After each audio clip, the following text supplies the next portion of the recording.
They went to. I didn't see anything. Well, how are you?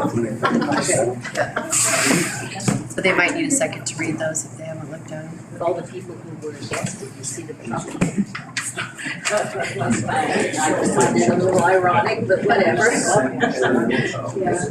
And they are better than the one on Main Street, which is close to me.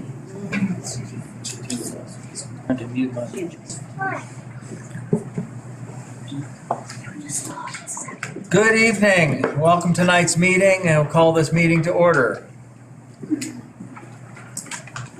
First, we're going to start out with the Pledge of Allegiance, which is going to be led by some middle school students. We need to do roll call. Roll call. Austin, Here. Illingworth, Here. Kimbrell, Here. Patterson, Here. Rusterholz. Here. I was just so excited to have the middle school kids here, you know.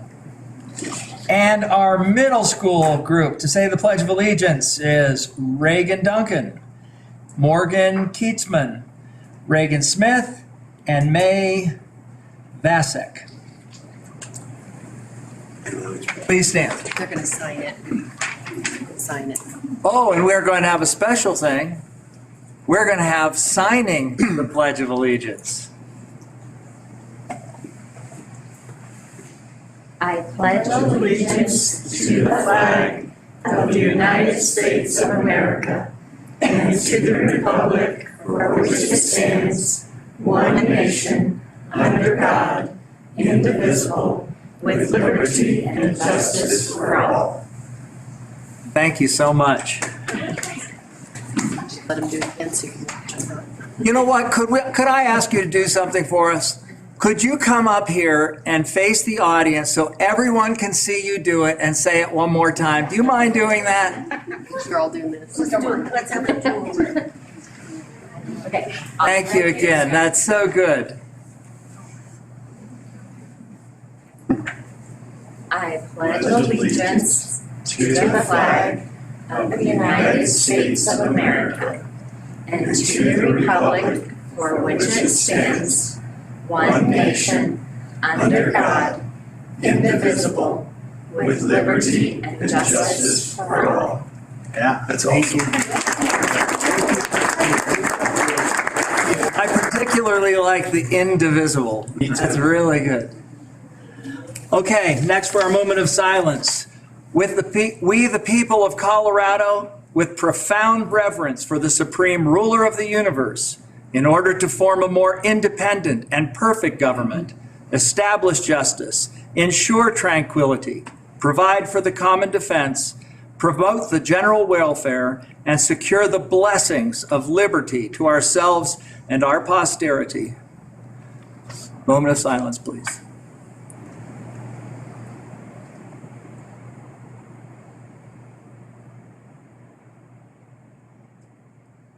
Thank you.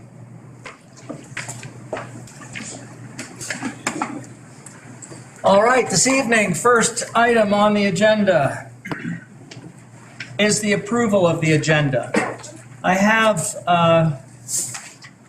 want to have a moment of something I need to discuss real quick, something that really came up today, was on my heart today about our agenda this evening that I'd like to put up for conversation before we approve. At our last meeting, we discussed our calendar, the school calendar. And I know that Tina puts a lot of work into it, a lot of people put work into it. It was the draft calendar.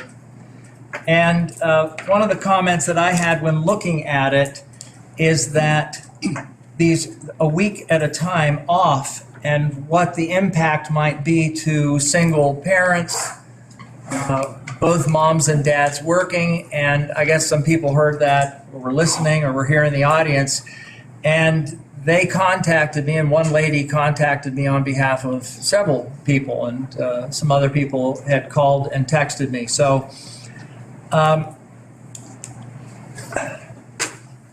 going to propose this.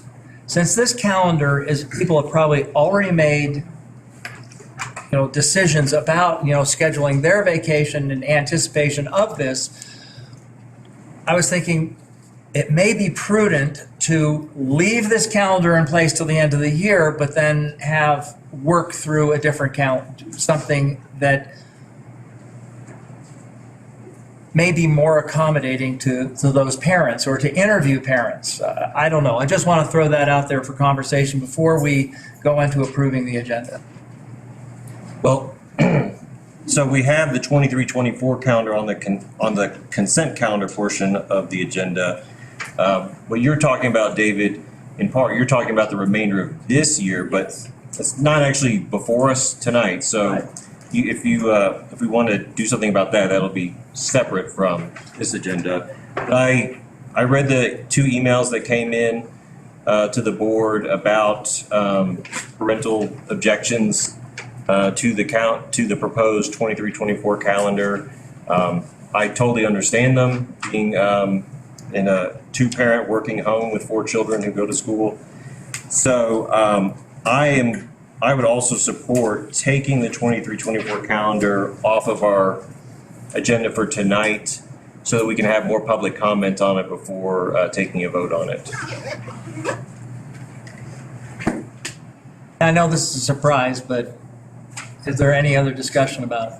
No, I would like to hear from teachers, from administration, from parents on how the week off per month is. You know, we're already getting some emails about it, but since there is some interest about it, I would like to hear and take some more time for discussion. So I would be in favor of that as well.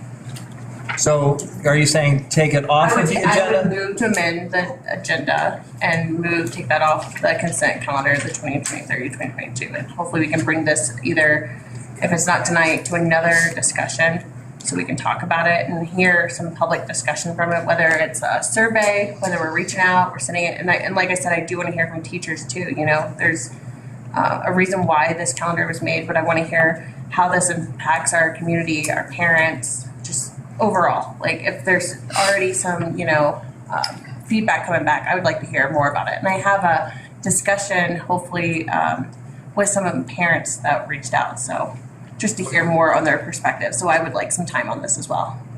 Okay. Chris or anyone? Just to reflect, what I think I'm hearing is that you're proposing that we amend the agenda by tabling, what would that be, 6D? 60, yes. The 23-24 calendar, take it out of the consent calendar. So I'm curious if we could, before we do that, is it prudent for us to talk about a timeline of when we would want to Well, let's ask. table it, when would we want sorry. to bring it back on? When would we need, you did the presentation last meeting. When would we need to bring it back on?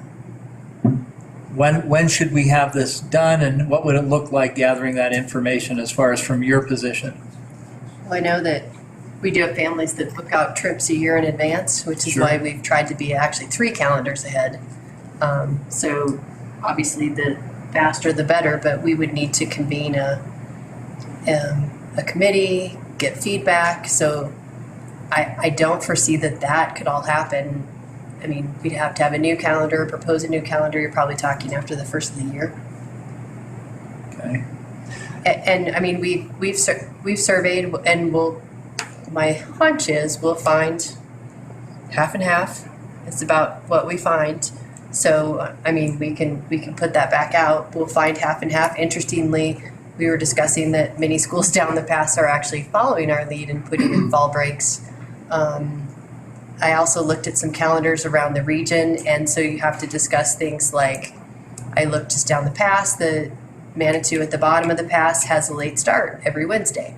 So we enter all those discussions up the pass. Cripple Creek has a 4-day school calendar. So there's lots of, sometimes people are like, don't want this calendar, but getting feedback on what calendar. Some people like this calendar, some people don't. There's 4-day calendars. There's calendars where there's a late start every Wednesday.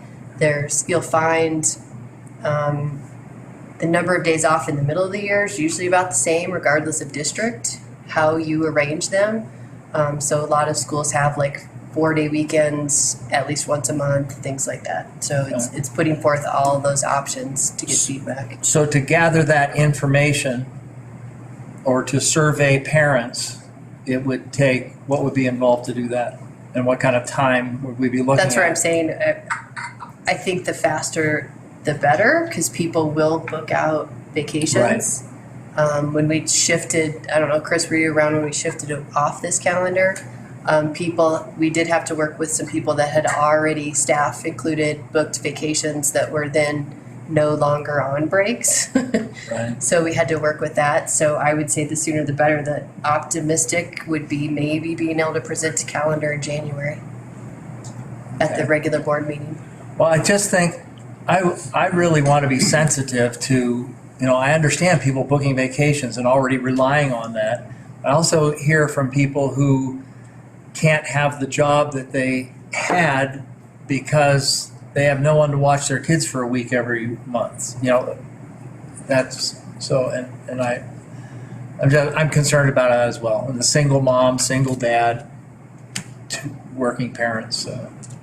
And the hard part to understand is usually then it's like a 4-day weekend. So I don't know if that's what we'd have to figure out. Is it easier to get somebody that helps out for, spreading out those days? Or is it easier to get someone, I know a lot of families that also grandma and grandpa come into town for the week. And so that's the question of which one's easier. I think it's perfect business opportunity for entrepreneurs to start a business accommodating once a month for a week.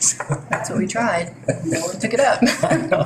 All right, so there was one other thing, and I believe that this was an error on my part, is that on number 7 for information discussion items,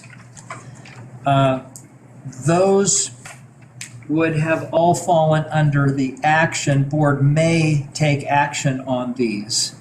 So I think that was a miss on my part before we put the agenda out.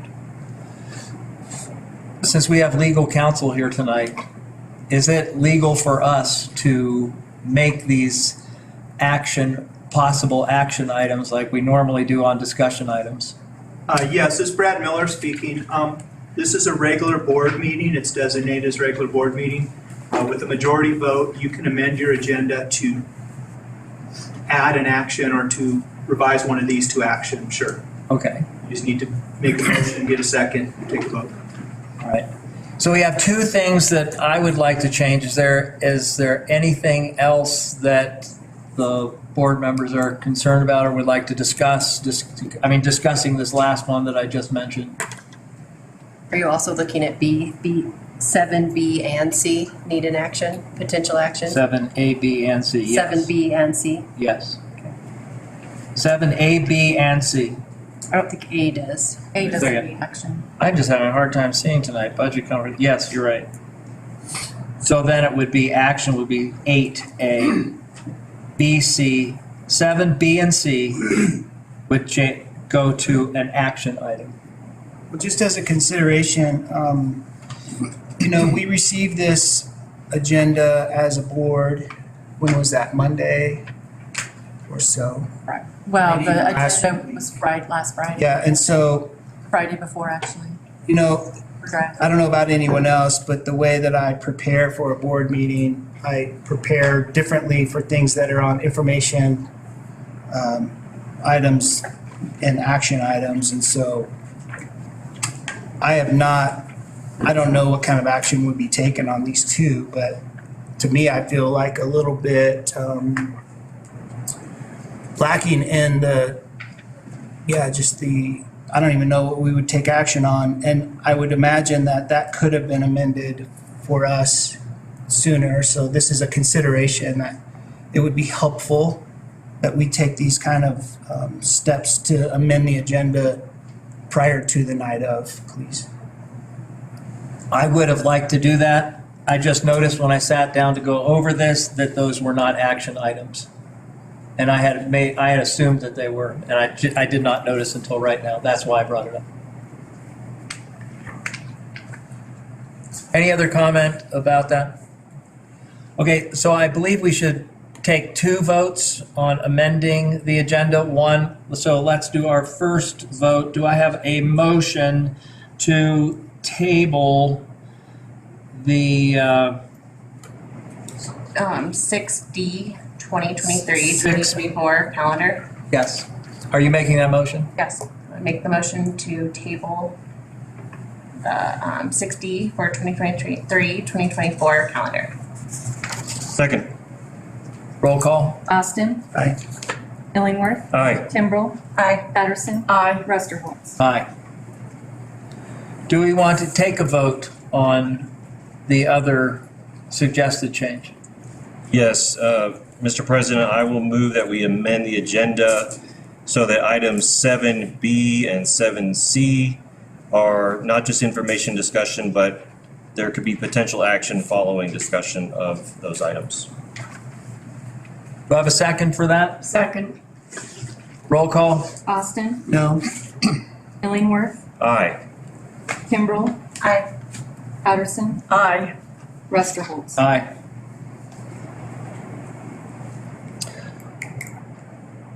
So with that, Now you need approval of the actual amended agenda. do I have a motion to approve the actual amended agenda? So moved. Second. Roll call. Austin. No. Illingworth. Aye. Kimbrell. Aye. Patterson. Aye. Rusterholz. Aye.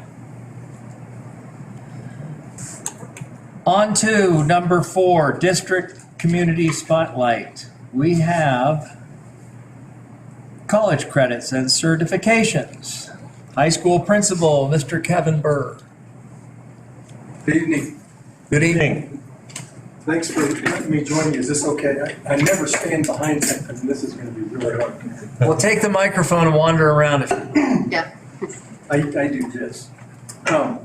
So periodically, one of the things that we like to do is not only present to this body, but also to the public to make sure that the things that we are championing at Woodland Park High School are known to the rest of the community, and that we can rely on the members of the community and the members of the board to help us spread the good word about many of the things that we do. I've titled the presentation slightly different than what you've got on the agenda, but it's essentially the same thing. We have an essential philosophy that we work under, and it's called College and Career Readiness for all of our students. Career and college readiness, college and career readiness, they're interchangeable because high school is vastly different than the rest of the education system in any district. High school, we have 4 very, very short years. Kids think they last forever. But as adults, we know that it's a very short period of time in which to get them ready for the next 80 years of their life, right? And we only have one shot at it. And what we do philosophically, am I okay?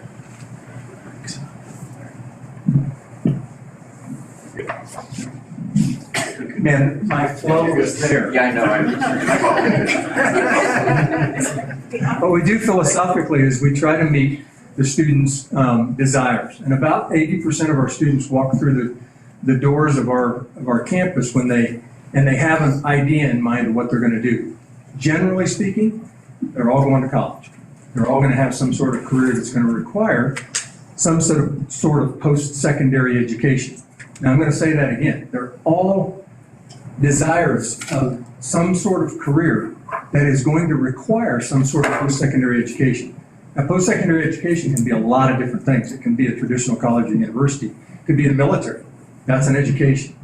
It could be trade school. That's an education. It could be an internship. It could be anything associated with learning more about what you want to do, right?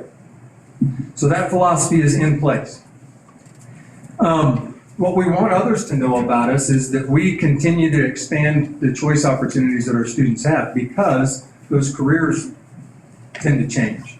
About every decade or so, we get reintroduced to a new set of either standards that students or that people have to have in order to be able to work in a profession, or a new set of professions that come along the pike that students are interested in.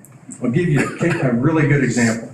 About 3 years ago, we're members of, and you're going to see this again in a minute, we're members of the Pikes Peak Business Education Alliance, and we go to meetings periodically where business and industry come to that meeting and tell us what they're gearing up for and what the students are going to be able to, or need to be able to do in order to be hired by them.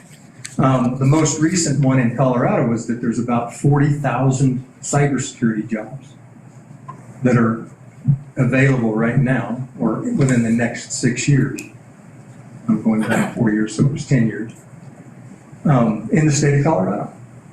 Cybersecurity, there's a huge need for it. So we bring that back to our school community, and we start to talk to students about that, engage their interest, try to recruit their interest in some cases, and then build programs to be able to prepare them. That's a typical cycle for us every year. So we do continue to expand choice. We want to build awareness of the programs already being offered. We want to build positive communicators, and we want to demonstrate the complexity and breadth of the programming that we have to have for our students. So what is CACR? This means that a student, when they leave our doors, can go directly to work, or they can enroll and succeed without remediation in a variety of post-secondary institutions so that they're ready to enter a career of their choice. So what are those skills? Well, they're a set of skills that aren't limited necessarily to reading, writing, communications, teamwork, critical thinking, and problem solving, but those are the major elements. We get this information, we get this very sentence from business and industry. They tell us over and over and over through surveys, through education, through direct communication, that these are the skills that they're looking for their employees. So what does career ready look like for Woodland Park High School students? Well, that means students have certifications or they're ready for a specific job before they leave us. Students have ASVAB scores so that they're ready for military placement if that's a choice that they want to make. Students have workplace skills that we identify through a test called Work Keys that demonstrate specific readiness for specific careers. That students have Career Start at Pikes Peak Community College where they're trained in a career while they're still in high school. And that students have internship experiences so that they can gain experience in the real world, not just in a theoretical classroom. And I'll come back to that more in a minute. What does college ready mean? It means that students meet the SAT minimums. The SAT minimums are 500 on the math and 470 on the evidence-based reading and writing portions of the SAT. That's a national standard, it's a Colorado standard, and it's a Woodland Park standard. It's identified in our board policy. Students are already successful in college classes, meaning that they can already get 20 credits before they ever leave our doors. It also means that students have access to a robust STEM or liberal arts high school pathway. It means that students have already performed well on an AP course, and it means that students qualify and perform well for concurrent or dual credit classes. Those things are defining elements for either career or college ready. At Woodland Park High School, we already have a tremendous number of early college options. Early college meaning traditionally, we all left high school and went to college. Philosophically, we believe very strongly that the senior year should be a year of transition, that there shouldn't be 4 years, then a graduation line, and then start something new. We feel very strongly that that senior year should be elemental to the transition. I say out loud to all of our students, I say it to our staff, I say it to parents, that we're very comfortable in knowing that we don't have all of the education, that it's okay for students to be able to learn in other places than the school setting and bring that knowledge to bear in terms of what they know for meeting a standard that does exist within an academic area. So it's okay for a student to spend half of their day in an internship or away at a work study or in a college classroom. In fact, we expect that. We want all of our seniors to spend only about half of their day in a traditional high school setting. So advanced placement is one of those things.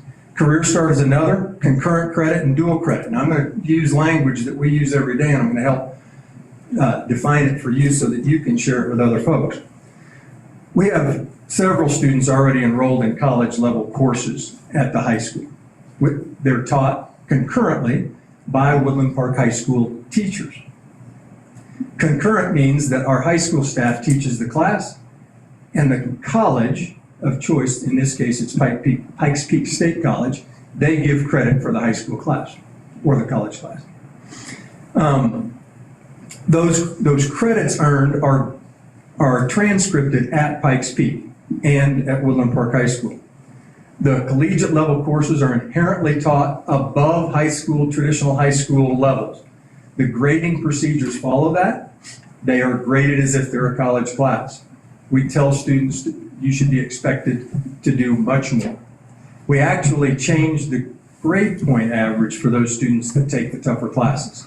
So if they're taking a college class, their grade point average is 1 additional point. So if you get an A, it's not just worth 4 points, it's worth 5. Does that make sense? Advanced placement courses that we offer are taught by Woodland Park High School staff. By the way, I didn't mention this. I'll get to it. Woodland Park High School staff teach the AP courses. That you see a list of all of the AP offerings that we've got. I believe that's 16, if my memory serves me. These get a GPA boost just like a college class. In fact, it's the exact same. Students pay $96 in order to take the test. And if they score a 3 or higher on the test, the AP test at the end of the year, colleges and universities will normally transcript that class when they go to the college of their choice. Concurrent enrollment is what I described a moment ago, where our teachers are teaching the class and Pikes Peak is giving credit for it. We have 4 different courses right now: English 1021, Lit 1015, Math 1340, which is traditional college algebra, and Math 1260, which is college stats. 3 years ago, I, along with Tina and some others, we wrote a grant for the expansion of the concurrent enrollment at Woodland Park High School, and we got $50,000. The grant was written specifically so that some of our staff members that did not yet have a master's degree could go back to school at the cost of the grant and get their master's degree, so that they would be eligible to be employed by, or excuse me, they would be eligible to teach these courses as defined by Pikes Peak. So that grant is about to come to fruition. Next year, we will add 2 courses in social studies, that's 6 credits, 2 courses in science. So the total opportunity for our students will be 24 credits next year. We do offer dual credit. That's slightly different. Dual credit is a class that's taught at a college that we give high school credit for. There's 2 ways that you can access dual credit. One is that we have some classes that are taught by, is Nate here? Right there. That are taught by Nate. Nate is, we've talked to University of Colorado Springs, and we have an agreement with them that Nate is teaching a class called Honors Pre-Calculus, or AP Calculus AB, or AP Physics. He's teaching that class within the syllabus that UCCS would teach a college class. So they're nearly identical courses. And therefore UCCS is okay with a student saying, I finished this class in Mr. Owen's room, I got a B, and I would like to have it transcribed as a college class. They can do that for $52. That saves a parent, in last year's fees, it saves a parent $1,132. Wow. We have other courses like Project Lead the Way and our cybersecurity courses that also are articulated with UCCS in the very same manner. So those are dual enrollment courses. In fact, this is your AP Physics class, right?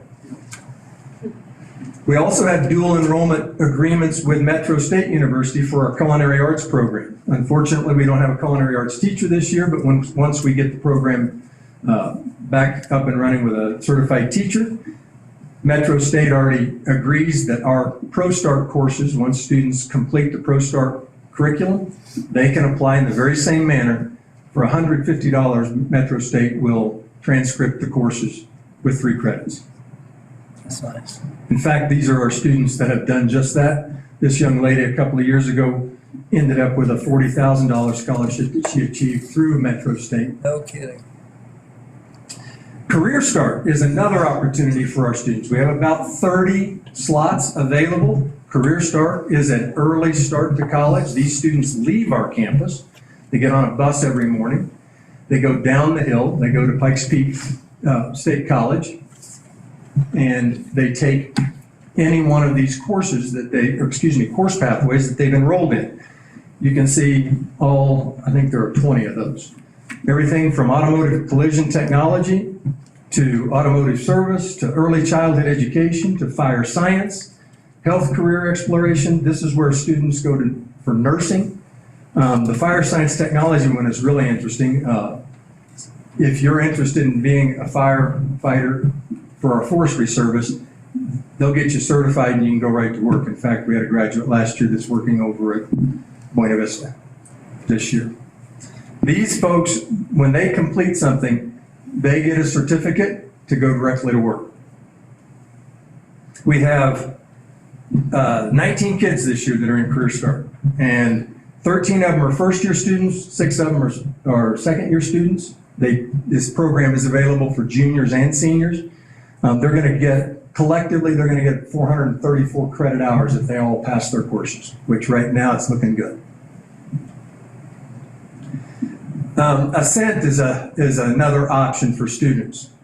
Students who want to be able to go to community college at a lower cost for their families, they can apply for Ascent. Now this student who applies and is interested cannot graduate from high school yet.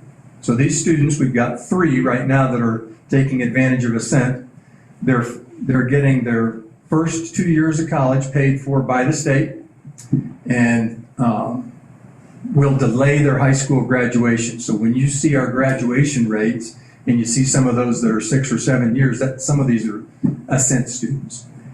We used to be limited to about 1 or 2 slots every year for Woodland Park students, but right now they've completely eliminated the limit. So if we had 12, 15 kids apply for this and be accepted, they could all go down the hill and be able to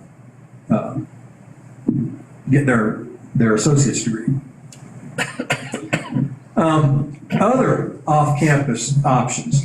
So imagine, if you will, that we might have an advanced student that exhausts the entire math curriculum that we offer by the time they're a sophomore. And there's 2 more years. We don't want those students to take math off until they go to college. These students would be encouraged by their instructor. I see Nate shaking his head. They'd be encouraged by their instructor to seek out, most often it's going to be at UCCS because of proximity, but seek out a course sequence that begins at UCCS while they're a junior and a senior. They apply, they talk to us, we agree that there's no other pathway except to go ahead and start college early. We let them enroll in this dual enrollment option. The district pays for it, for them to be able to continue their pathway without interruption. That's an application process. Anytime a student wants to come to us and say, Mr. Burr, I really want to take 4 college classes, don't worry about it, I'll pay for them. I'll buy the books, my folks will pay for the tuition. I just want to leave campus and go to UCCS early. If they want to do that, we sit down with them. If it makes sense for their graduation plan and their ICAP, we say absolutely. And we go ahead and give them not only the high school credit for the college class that they're taking, but also they're getting their college credit. It normally is a part of their daily schedule. And every year that I've been here, we've had students that have taken advantage of this. We do need your help to spread the word. Just FYI, we've got about 320 kids this year that are sitting in early college class seats. We're offering, as I said, 12 concurrent credits this year. We're going to expand that to 24 credits next year.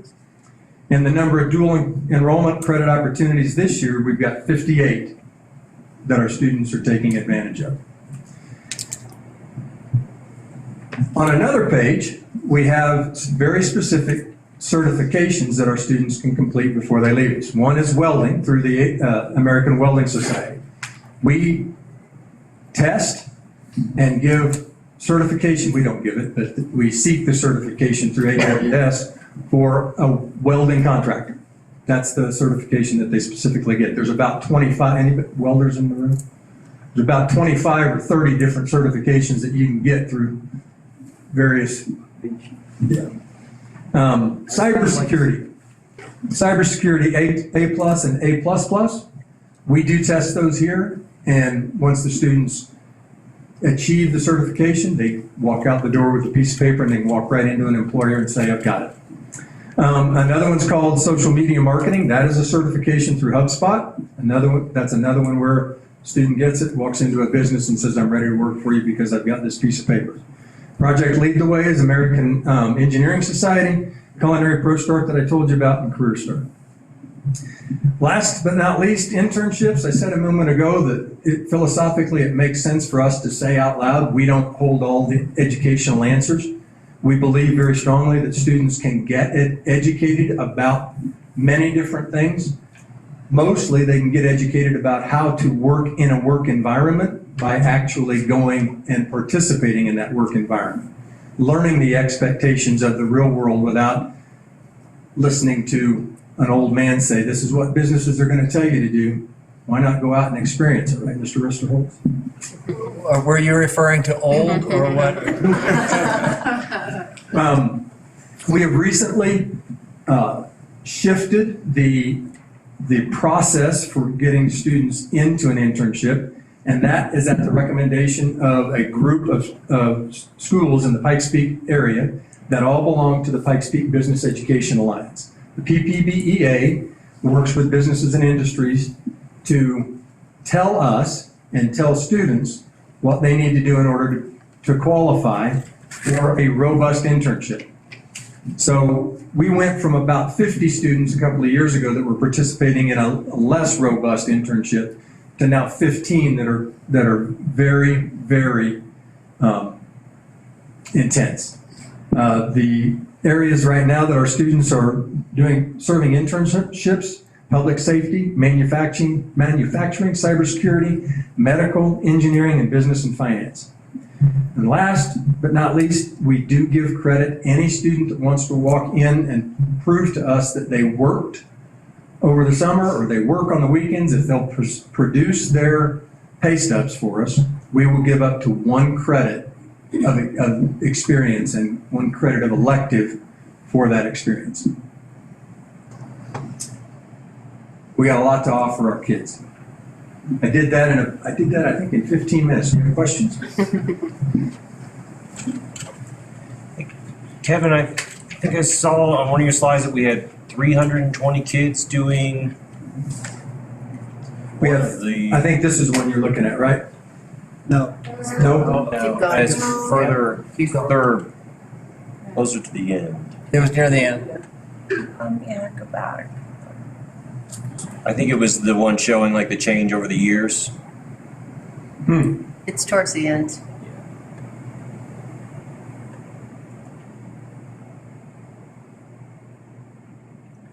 There it is. Yeah, there you go. Oh, there you go. There we go.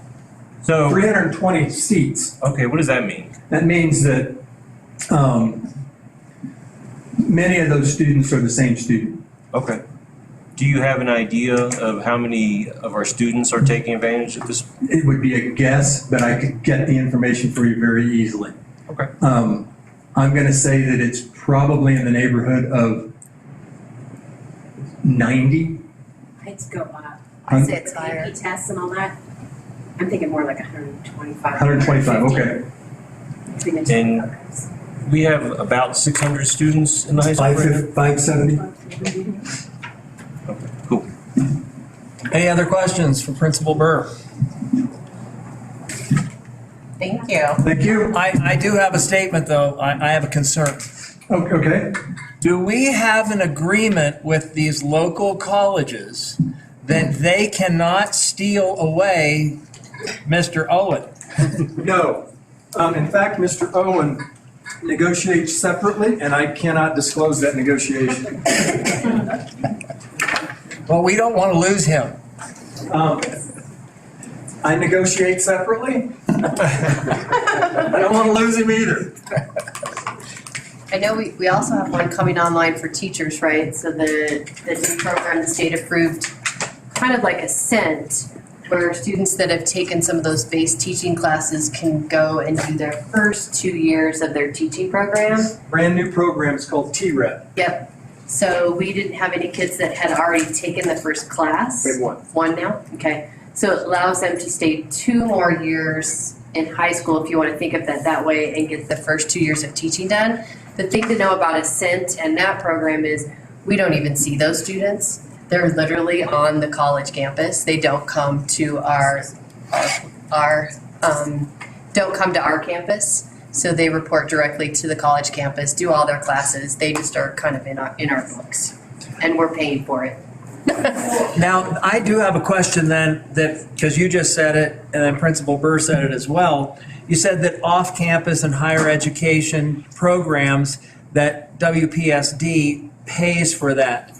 Tell us how that works. We're able to count them, so we get state funding. Okay. So we use the money, we're kind of like a flow-through. So the state gives us our per pupil for those students, and we do all the count documents for them, and we have an agreement, and we just pay directly to the college. According to the numbers that were on the slide that we were just looking at, it looks to be like there's an increase of students taking some of these classes in the college courses. Yeah, if I would have gone back, even before we were here, historically, it's gone up. Yeah, I mean, just those 3 years, there was a trend of increased participation, I would say. So that's awesome. What do we do to market to the kids the trade classes? Because we have about just under 40% of our kids go on to college. Is that number correct? That's Around 4-year. Over 40% go to 4-year. Okay. So the remainder of the kids, it didn't look like there were that many who were interested in the career plan that was available to them at Pikes Peak State College. Well, we have 30 slots. We had 19 this year that took advantage of it. I don't know if you saw, but there were 13 that were first year. Every one of those this year that's in a first year program requires a second year, so we know that if they're successful, we'll have 13. We may fill all of the slots next year. So that's one answer to your question. The other answer to your question generally about what do we do for students that are maybe not interested in 4-year but interested in other career paths. We do have grant funded. I'm going to advocate very strongly for the district to take over the funding of this. I'm not telling these guys a secret. But we have a career and college readiness office now at the high school. And it's staffed specifically by Jennifer Parker. Her whole role is to meet with every junior and senior and talk about their career paths and what they're interested in. And if there's something that they're interested in that we need to bring an individual in to help recruit, that's her job. So that's part of her job as well, not 4-year. Okay. Correct. Well, and if you remember, that's part of our grant K-8. We've enhanced our career and college readiness planning. So we're talking with first graders about jobs and talking with, actually one of our things is our 5th graders are going to start building a resume of their elementary career to present to the middle school, and our 8th graders are going to build a resume of their middle school career to present to the high school. So we've enhanced our college and career readiness curriculum, K-8, so that when they hit the high school, they have some knowledge about careers and options and how tying their passions and strengths to a career in the future and what kind of jobs are out there. So our kids are seeing and hearing about more jobs. So we hope to do a career fair for K-8 also this spring where they get to come and have a big, huge career fair where they can learn about careers. Now, I should have mentioned this, and it's my fault. Every student has to graduate from Colorado High School with an individual career pathway, an ICAP. So that gets updated every year. We actually start their ICAP the spring of their 8th grade year. Oh, no kidding. So they identify something. can change, that they identify something so that we don't miss a pathway that they were interested in. The worst thing that could ever happen for me as a principal is a parent to come in senior year and say, my kid told you all along that he wanted to be a doctor, but we didn't put him in any biology courses. You know? Well, thank you very much. We Kevin, I have, have another question. you said there's about 570 students in the high school, right? I think our count is About. 575. And 125 are going through these programs. Can you just tell me the number of about the juniors and the seniors, those, how many juniors are enrolled in the school, and how many seniors? I think our About. senior class this year is going to be around one. See, now you're going to write it down. Well, no, I'm in ballpark. I'll put ballpark. I think they're all about equal, right? We just Yeah, don't have the around kids. 140 for the senior class this year, about 160 or so. I can look it up and give you. Well, I'm just ballpark. I mean, Yeah. about 140. Pretty close. Okay, Yeah. so 280 between the two classes. Great. Okay. Which is a good point, because most of the kids in concurrent enrollment are gonna be juniors and seniors. So, I think finally, Principal Burr, thank you. You're welcome. All right, next on our agenda is public comment, and I have something to read for you. Public comment. Please be aware that any personnel or individual student matters are considered confidential under Colorado law, and it is out of respect for the law and our employees and students that we require those discussions take place privately in executive session. It is requested that individual comments be limited to 5 minutes or a total of 20 minutes for a particular subject. The intent of the public comment is to give the Board of Education the opportunity to hear your comments. However, the board will make no decision or take no action on public comment during the meeting. Thank you. we have 3 public comment. So Aaron Hellstrom, followed by Danny Black, and then Cynthia Bear. Do you got a stopwatch or something I can look at? You bet. I know. We make it go faster for Marines. No, I'll take my time. We can give you a 1 minute one. Thank you. You got it, Kelly. Thank you for having me. My name's Aaron Hellstrom. I'm a parent of a junior who's going to graduate this year and is in the welding class and loves it. It's a great class. I think we do great things here. I want to talk today about something Mr. Gary, I don't know how to say his last name. Roberta. That's him. He brought up at the last meeting about the JROTC program. And I thought with tomorrow being the Marine Corps birthday, we turned 247 years old, thank you. And then Veterans Day, it would be fitting to talk about a JROTC program. Looking at everything that Mr. Burr said, man, I wish I had a high school that was like this when I was growing up. But nevertheless, I see JROTC as something that can benefit our community. One, it builds patriotism. And I know we have a community that's steeped in patriotism. I mean, let's just go down here by Wendy's. There is a memorial park. And it shows the sacrifices made. And forgive me if I get a little choked up because I'm thinking of friends that aren't here anymore. Children who don't have fathers and mothers that haven't had husbands. But what the benefit is to the community, to the students, is when I was in high school, believe it or not, I was going down the wrong road and I was a punk who didn't like things. And going in the Marine Corps changed me. I didn't have a chance to be in JROTC, to not make mistakes, to not understand the bigger picture of life instead of just being narrow focused.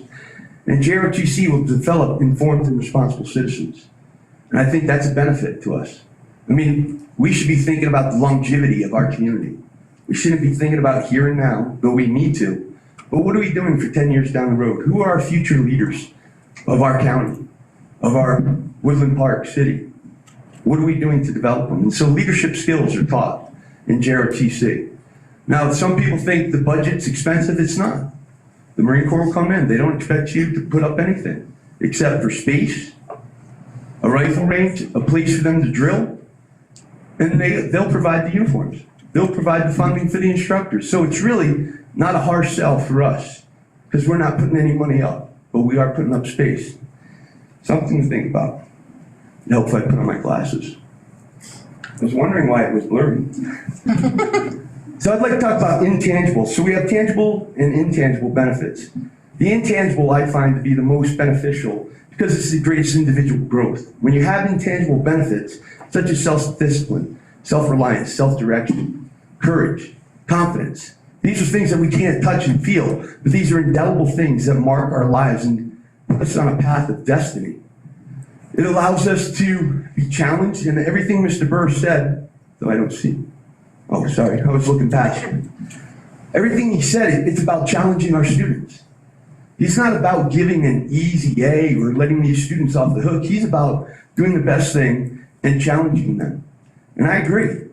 But besides just academia challenging, to become confident in who you are as an individual, these are things that have to be taught and learned through things such as the Marine Corps JROTC program. They learn discipline, direction, reliance, and the leadership skills. Would anyone agree with me that we could use some leadership skills in our communities, in our nation? The other benefit, cadets, if they go 2 years in the program, it's a 3-year program, but if they do 2 years minimum, they'll receive college credit if they get accepted on the scholarship to a ROTC scholarship. For those who don't get accepted, they can go to boot camp, and upon graduation from boot camp, they'll be promoted. These things are set for them to have advancement if that's the route they want to go. I mean, they don't have to. You know, my son, I'd love him to be in JROTC. But as far as being a Marine, I'd say wait, go to college, further your horizons, do better than I did. So when I look around our community, I see patriotism. I see people who have put in blood, sweat, and tears to make, 1 minute. Thank you. There's a reason why so many people want to live here. It's gorgeous. This is God's country. I mean, there's no better place for a retired Marine to live, in my opinion. And I think if we can take an opportunity to bring in a Marine Corps JROTC program that can benefit our students and our community by providing details as color guard and community cleanup, it's a win-win. And I ask the board to please consider this. And if you need any information, I'm more than glad to provide it, as I will be a liaison with the Marine Corps. Thank you. Thank you.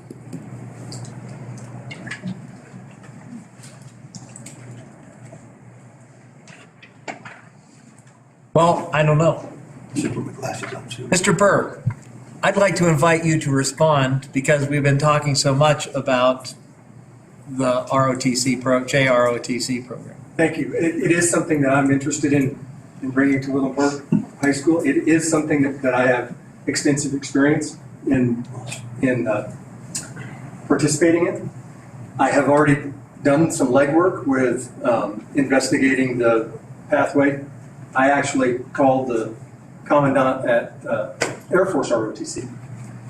None of the JROTC programs are adding schools at this time. The Marine Corps is accepting. They shared that with me.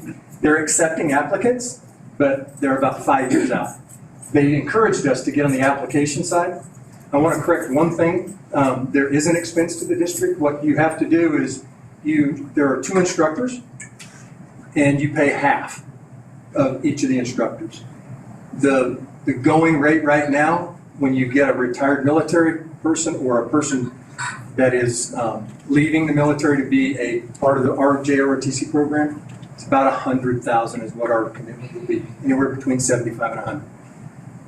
It's a great program. I love it. I've been around them for a long time. I'm as big an advocate as you are. I'm not a former Marine, but I'll be standing right there with you.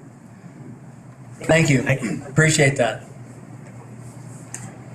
Next. Danny Black.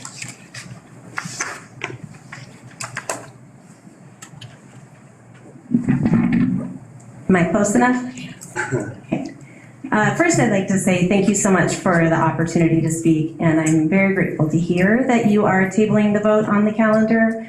Some of what I have to say might be a bit of a moot point, but I'm going to go with it for the sake of flow, and I appreciate that. My name is Danny Black, and I am the mother of 2 young children who at one point both attended school in the district. Currently, just one does. I attended the board work session on October 26th to hear a discussion around the district calendar. For years, this calendar has caused hardships for our family and so many district families I have spoken with. And I was therefore eager to hear a declaration that, despite this commendable experiment and out-of-the-box thinking, The data is in, and the implications for families are too great to continue placing this burden on them. I was both surprised and disappointed to hear that the proposed 23-24 calendar follows the same format as the previous few years, with a week or more off of school almost every month. I was even more disappointed to hear that stakeholder feedback has not been formally solicited, and there is no plan to do so prior to approving and publishing the proposed calendar. In the absence of any formal feedback, as a stakeholder, I am here to speak up for my family and for families like mine. With a week or more off of school nearly every month, childcare is a must for working parents. This is a huge expense that parents should not have to budget for when enrolling their children in public school. Not only is childcare expensive, but open spots and facilities with high-quality programming are difficult to find in our small town. Reasonably, what is a working parent supposed to do when they can't secure a spot or afford childcare? For many parents, and especially those who don't have a nearby network of family or friends to watch their children, the only option is to stay home with the kids. This can place great stressors on one's finances and career. At the last meeting, I heard the comment that parents would have to find childcare for the front or tail end of 3-day weekends as well, so it's a problem no matter what type of calendar we have. I would like to respectfully disagree and suggest that more parents are likely to have those federal holidays off of work than they are likely to have random non-holiday weeks off throughout the school year. At the last meeting, I also heard that student attendance has increased and disciplinary issues have decreased since this type of calendar has been put into place. While I'm glad to hear the good news about attendance and discipline, I think it is wise to carefully consider other factors before attributing data trends to any one solitary cause, especially when the shifting dynamics we've experienced worldwide in the past 2.5 years. Today, I am also speaking up for our students. I'm speaking up for students who struggle to transition between school and lengthy breaks nearly every month. Sorry, I'm emotional. For those who lose what they've learned over the course of break and struggle to pick up where they've left off. For those who rely on the consistency and security of the daily routines and people present at school, and whose mental health is at risk in their absence. For those who spend their days dreading each lengthy break because school is their safe place and home is not. I am speaking up for all of these people, and I ask for you to believe that our well-being is worth the time it takes to carefully reconsider the proposed 23-24 calendar. My two biggest asks of you today are, 1, before approving the calendar as is, give further consideration to soliciting and using stakeholder feedback in your decision-making process. 2, if there isn't time for collecting feedback, then please discuss and consider an alternate calendar following a more traditional school schedule for the 23-24 school year. However you approach this, please remember that the calendar is not just a piece of paper to be pushed through and published. It represents our lives for the next year. It deserves your careful consideration from all angles. In all decisions you make that significantly affect our district families, please remember this. The parents who are supported are parents who have support available to give to their children. Children who are supported by their parents are children who are more likely to thrive in school. Please ask yourselves, which version of the calendar supports the most essential needs of our parents so they can meet the most essential needs of our children? Thank you. Cynthia Bear.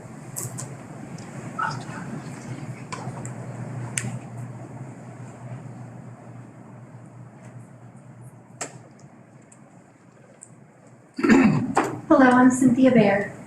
I'm familiar with many of you. I worked with you, and I've had a long history, and I appreciate all of your hard work. I know you guys work very hard in the schools, and you do a lot for our children. I this year had to remove my son from the school district after being here since kindergarten, and it was due to a lack of availability of programs for him.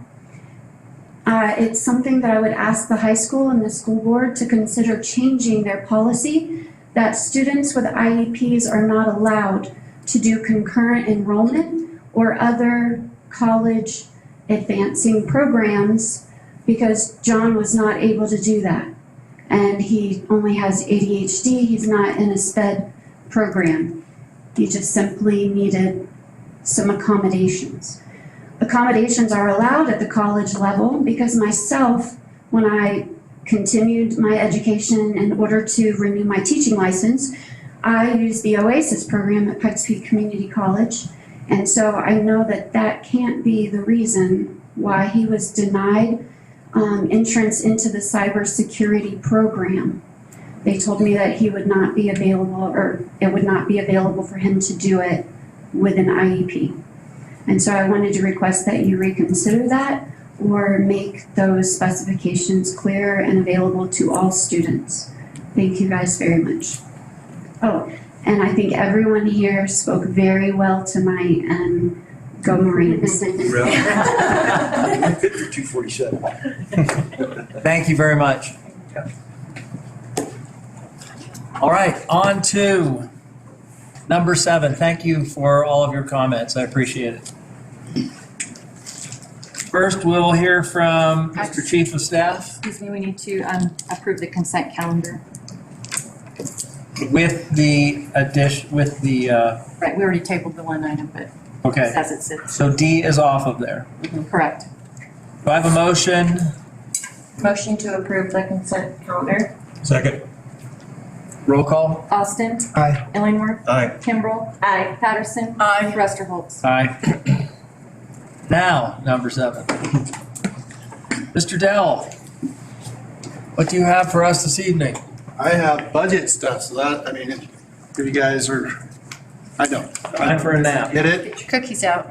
But get your cookies out, sorry. Cookie dance over here. Bear with me while I get this all set up. I promise that the budget stuff is very fast and weigh 30,000 feet.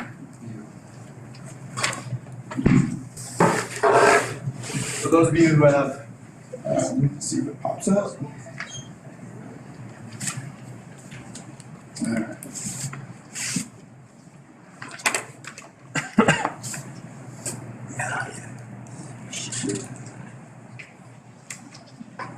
We might be having technical difficulties. And by technical difficulties, I mean the user. We have time to open our cookies then. Yeah, you have plenty of time to stack and eat them. Isn't it rude to eat in front of others?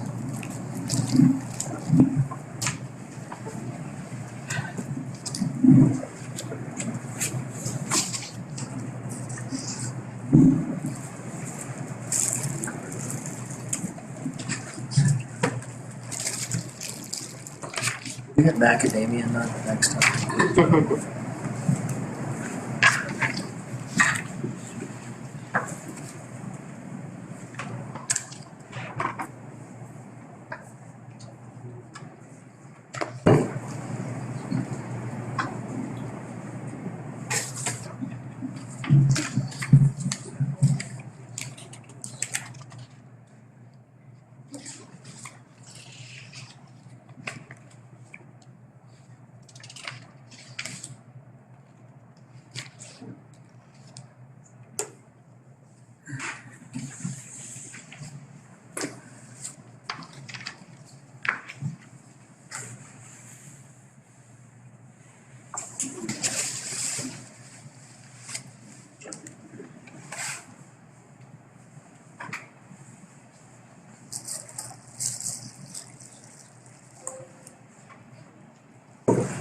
Let's sing. Yeah, this literally just stopped and I was plugging it in.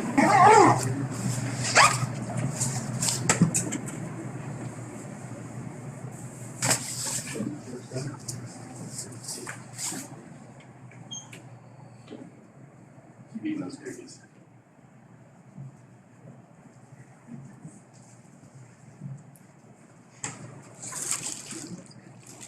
This just means I have to speak faster once we get going. Tina.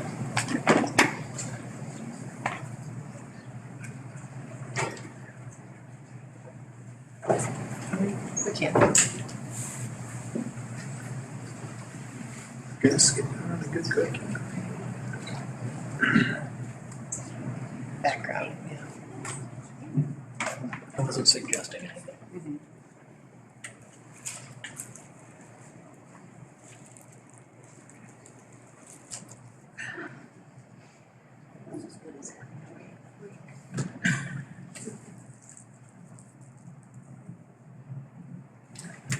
No budget. So we can't go out of order, can we? I can do my superintendent report. Can we go out of order? Would it be helpful to go out of order? Can I do my report, or is that allowed to go out of order? I can go out of order? You have it? See, it's because I said I was gonna say no. Like, now it's like, okay, I'll do what I need to do. All right, Tina, it would already be done, let's go. I know, I should. Never mind. I'm all for going out of order. All right, Beat on my underarms. so we are gonna talk about budget. Excuse me, we're talking about budget. It's just an update and some of the process to monitor the budget. The budget's is already finished, and we're not in budgeting season, so we're not gonna go through the whole process of what each code means and all the different stakeholder input and all that, because that's already finished. But I do want to start with just a quick little piece so that everybody is aware of it. And it's the comparison of our appropriated budget from fiscal year 22 and fiscal year 23. So you can see our appropriated budget did go up slightly to this year. Okay, but more importantly, what I wanted to emphasize to everybody is that you can find all of these budgets. You can find where to access and all that. If you go to the district website and hit the financial transparency button, you can find all of the adopted budget, both in layman terms and in Excel terms, if that's what you really want to see. So that was just kind of the start of that. If you attended our DAC, SAC trainings or any other training that we had in last year's budget presentation as well, you've likely already seen this, but I just want to put it up again just real fast. And this is the fiscal 23 revenue side, and so you can kind of see the local share, the state share, all of those. One thing that I do want to point out to all of us is that sometimes we hear, or I hear, that if our local sources go up, then we'll get more money from the state. And I think what you have to realize is that as your local shares go up, the state share is the backfill from the state. So if our local shares go up, our state share goes down. So it's always going to be the pie of that. So just, I wanted to keep that out in front of everybody and just remind us that our revenue streams come from the property tax, right, which is the mill times the assessed value, our specific ownership tax, and then obviously the state equalization. There's other pieces of revenue as well, and we're not going to go through each one of those, but you can see we have the override revenue, sales tax revenue, which was put in by the city of Willow Park in July of 2016. We do have flow-through money from special education. There are reimbursements for transportation, a portion of transportation from the previous year's expenditures, and those are mostly special education reimbursements. We do have Medicaid reimbursements, so again, a portion of those expenditures from the year before, and then other local revenue sources to include tuition, interest income, which that's not real good right now, but actually we're doing better than anticipated. Participation fees, summer school, building use fees, and then this mystery one, this forest service allocation, we're still trying to figure out word for word what that is. It's not big, so it wouldn't even show up statistically anywhere. And then just a reminder of our expenditures and all the different funds. So you can see, again, I'm not going to go through them unless you have questions about them. But those are all of our categories that you can see, with the vast majority of it on the instructional side. And then all of it kind of plays into instruction, but salaries and everything play into those types of things. The part that I wanted to talk about tonight specifically was how we monitor the health of Willow Park School District finances. So that's kind of a process piece. I just wanted to go through these pieces. So the annual fiscal health analysis report, you can find that at the state auditor's website, and it's right there, the colorado.gov/auditor. You can find this information there. And it identifies and details fiscal health indicators to monitor each district in the state. So there's about 6 of them that you get a score, and it monitors where you are financially, health-wise, and what we look like. So I want to go through those a little bit. So the first one is the asset sufficiency ratio, or what we like to call ASR. And so what the ASR is really that's just a numeric indicator of how much coverage a district's general fund total assets has over its total liabilities. So layman terms, really layman terms, that if you compare bills over the short term. All right, and so there's a benchmark by the state, and the benchmark in this particular case is 1. And anything that would be below that would be that we're not able to meet that, and anything above that will be that we are. So happy to say that through the fiscal year 21, I know we're in 23, and I can't give these numbers at 23 because we haven't finished our expenditures, right? So understand that this is a look back and how we monitor it that way. Right, so again, healthy there. Our debt to burden ratio indicates the district's annual revenue will cover its annual debt payments, a benchmark of 1. And so I just wanted to put the asterisk there. Benchmark of 1, and we're 27.1. Well, keep in mind, we do not have bonds, so we don't have that long-term indebtedness piece. So that's going to be a kind of a misnomer number, but that's what ours was according to the state. Operating reserve ratio. Essentially, what this number tells us is if we receive no more income, 0 income from the state, how many weeks would we be able to cover our expenditures? All right, so the benchmark at the state level is 0.0192. That equates to 1 week. It's 157. 50 seconds? 52? What is it? 50 seconds? 50. It's that number right there. Yeah. At the end of fiscal year 21, so again 2 years ago, Woodland Park was at 0.4457, which is approximately 23 weeks, 26 weeks. What's important is we did calculate this based on the end of year numbers last year, so what we're going into this year, and you can see that we were at about 50%, so approximately 26 weeks. I must not have changed my slide. 26 weeks of operating expenses. So if we had no more income, we'd be able to finish half the year and be able to pay that out of our reserves. The operating margin ratio. This is how much, for every dollar that you get in revenue, how much is going to your reserves.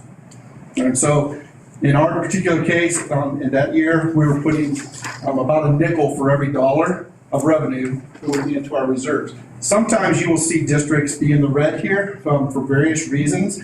Woodland Park has been in the red here, and where you'll see that is when you have planned spend down of your reserves, right? Because if you have a planned spend down of your reserves, you're going to overspend what your budget was. That's what it's like taking money out of your savings account to pay your monthly bills. So an example might be we have a really healthy fund balance and we need to put new roofs on the schools, right? That wasn't accounted for in the budget piece, the revenue side of it. What we did do is we spent down the reserve because our expenditures were a bit higher, we would be in the red. So the state, it's a 1-year thing, and that's what you look at, a planned spend down, not really a red flag. If you have 3 years in a row or 2 years or a constantly declining number, the state's not happy with that. Neither would we.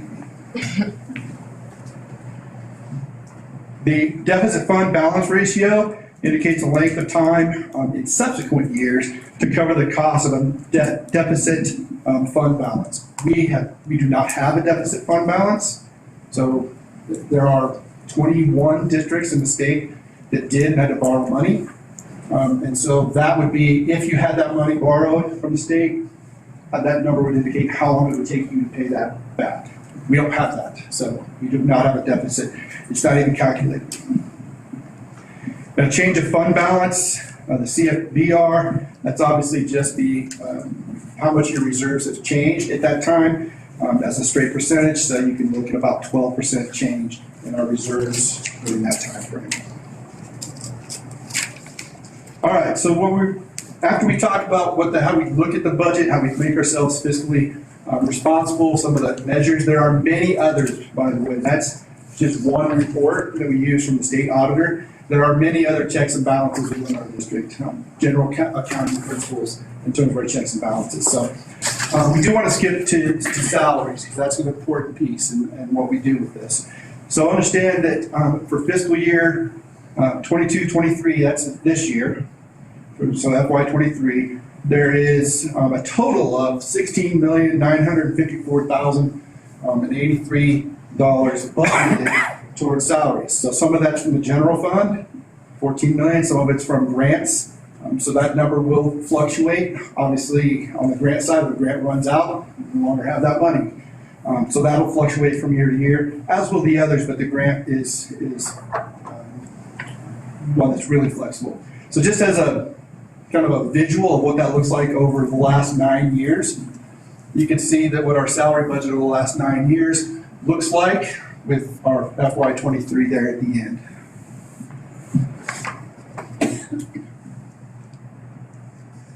One of the questions we get often, right, is how do we compare with other school districts? How do you compare? So I want to make a point on this very clearly. The numbers that we're going to talk about here are based on last year, FY22. We do consult with home consulting services that do salary surveys across the district or across our area districts. And they're the ones who produce this. The FY23 salary numbers don't get collected until January. So we're always kind of a year behind. So when I say that, and it'll make sense in a second a lot more. But before I get to that, it is important to know that we do use the home consulting services.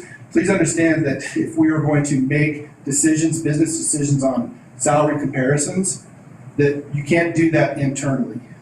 We have to do the third party, otherwise you're in violation of the Sherman Antitrust Act.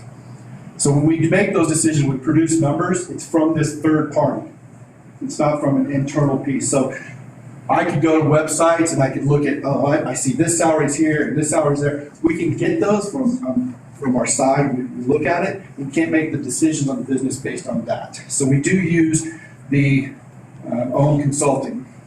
And so the summarized results for certified teachers and administrators, again, I'm going to emphasize it again, this is last year. And why is that important? Because it doesn't take into consideration the raise that was this year. So once we get those numbers raised for this year, this will look different. Okay? But in summary, there are three kind of benchmark spots. So teacher certified is the first one.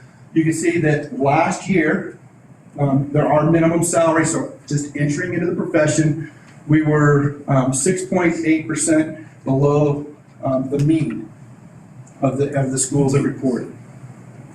Okay? If you start to go to the midpoint, and for this report that was generated for us, the midpoint would be somebody with a master's degree and be here 10 years, or have 10 years experience, not necessarily here for 10 years.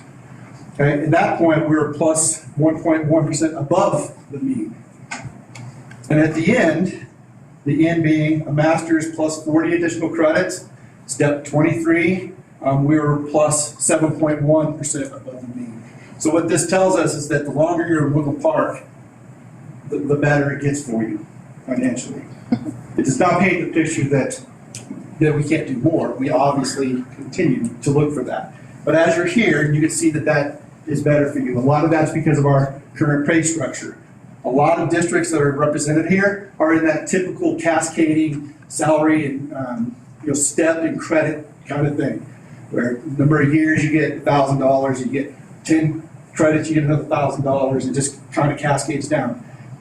Those issues, with the issue we found with those particular scales, our pay scales, is that what we call it getting frozen or just capped out. So if I'm here in those models, you might be at 20 years, and that's as far as it goes on the salary schedule. So if you work 21, 22, 23, 24, you only get what that bottom is. You don't go on. Our salary schedule is different in that we do not have the caps. We have people, when we hire people that fit this piece, then they become their own cell, and then every time we add a percent or a flat rate, it gets added right to their cell, not a salary scale. So if you're here 30 years, you're gonna get the 30 years worth of that, whatever that percent or whatever that may be. So that's changed that quite a bit in our favor. That's part of the reason why you're seeing some of this. Because obviously, as you get towards the top of the scale and you get a 3% or a 5% or an 8.5%, that's larger than the one step that you might get on a typical cascading model. Just by virtue of growth, okay? Administrators, you can see the salary minimum right now, last year, administrators minus 22.3%, below the mean, midpoint minus 21%, and at the maximum minus 16.7%. A lot of red there, but again, the same thing you can see. As you're here, you get to, that gap is closing. So you're making more as you go.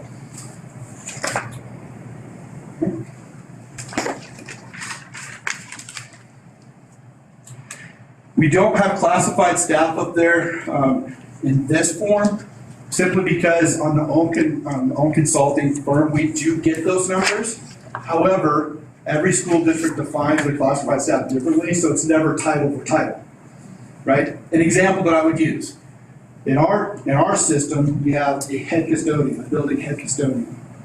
In another district that maybe reported on this, they would have a head custodian and then maybe a building supervisor that does some of the same things, but maybe not exactly the same. So it's not title for title, so we can't really put that together in a format like this. But what we can tell you is that the minimum wage, again, this is last year, the minimum wage for all classified staff runs between $13.32, $26.19 an hour. It's all of our positions are above Colorado minimum wage. Important note on this, in January, Colorado state minimum wage is going up to, I believe, $13.52, I believe is the number. Again, so you look at that and go, well, we're going to be below the minimum wage. Remember, this is last year. This year, our starting point is $14.32, so we'll still be above the Colorado minimum wage.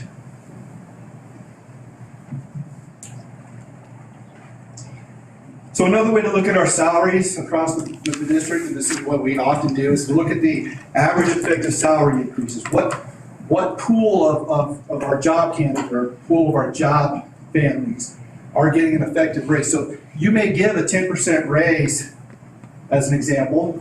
Let's say we do 10% across the board, but the effective raise may be higher or at least that, right? Because again, 10% at somebody at the top of the scale is going to be larger than 10% of somebody at the bottom of the scale, because we do a flat percent that naturally grows. So the people, as you move down and get you're here longer, okay, that effective salary increase would be greater than 10%. All right, so we look at that, and we do that. We do our salaries through the meet and confer. We've all talked about that. So the average effective salary increase for returning staff, is as follows. So you can see our classified staff in fiscal year 20, their effective average is 7.6. FY21, we all know what happened that year, so it's frozen. The effective, when you give everybody 0, the effective increase is, well, 0. FY22, you can see they're at 9%, and then this last year we did calculate it with that 8.5% plus the effective raise across the board. Average effective raise increase was 12.5%. And you can see each one of those. So certified staff, we're 5.8%, 0, 3.5, 3.45%, 10.72%. And you can see what that does for administrators too. 3.3 to 8.5.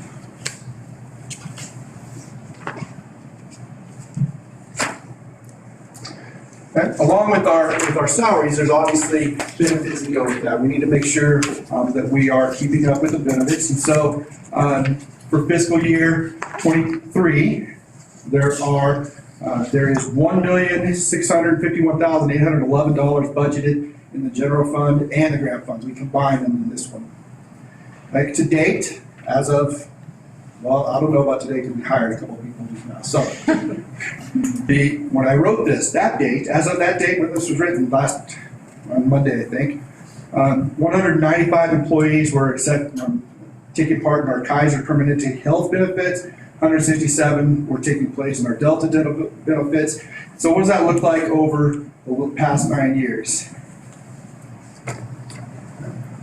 So I'm going to anticipate a question here, okay, and that is, why is this year, FY23, dramatically lower than the other years? Or why did it drop? Here's the reason.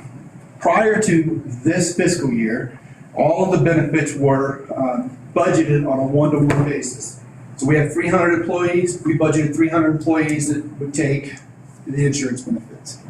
What we found over the course of that time is that we never had 100% of our employees take benefits. We had a much lower, about 70%, 72%. So on the budget this year, we didn't do position for position, we did 72%. Okay? So this number is about taking into account about 72% of our employees accessing the benefits. So where did this other money go? It helped that 8.5% that we gave everybody this year.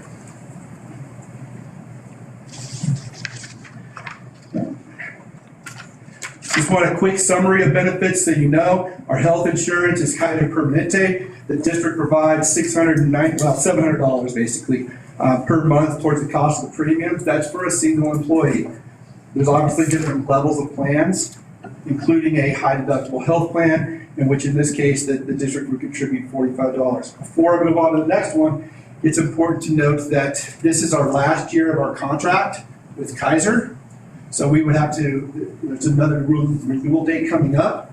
In the midst of that, our insurance brokers retired. So we just went out to RFP for a new insurance broker.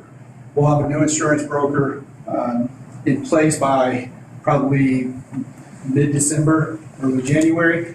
They will then go out and begin to do the request for who wants to pick us up for insurance. It may well stay with Kaiser. It may switch to Cigna or Rocky Mountain. I don't know. When do we do that vote, though? What do we do? What? When would we do like a vote for that?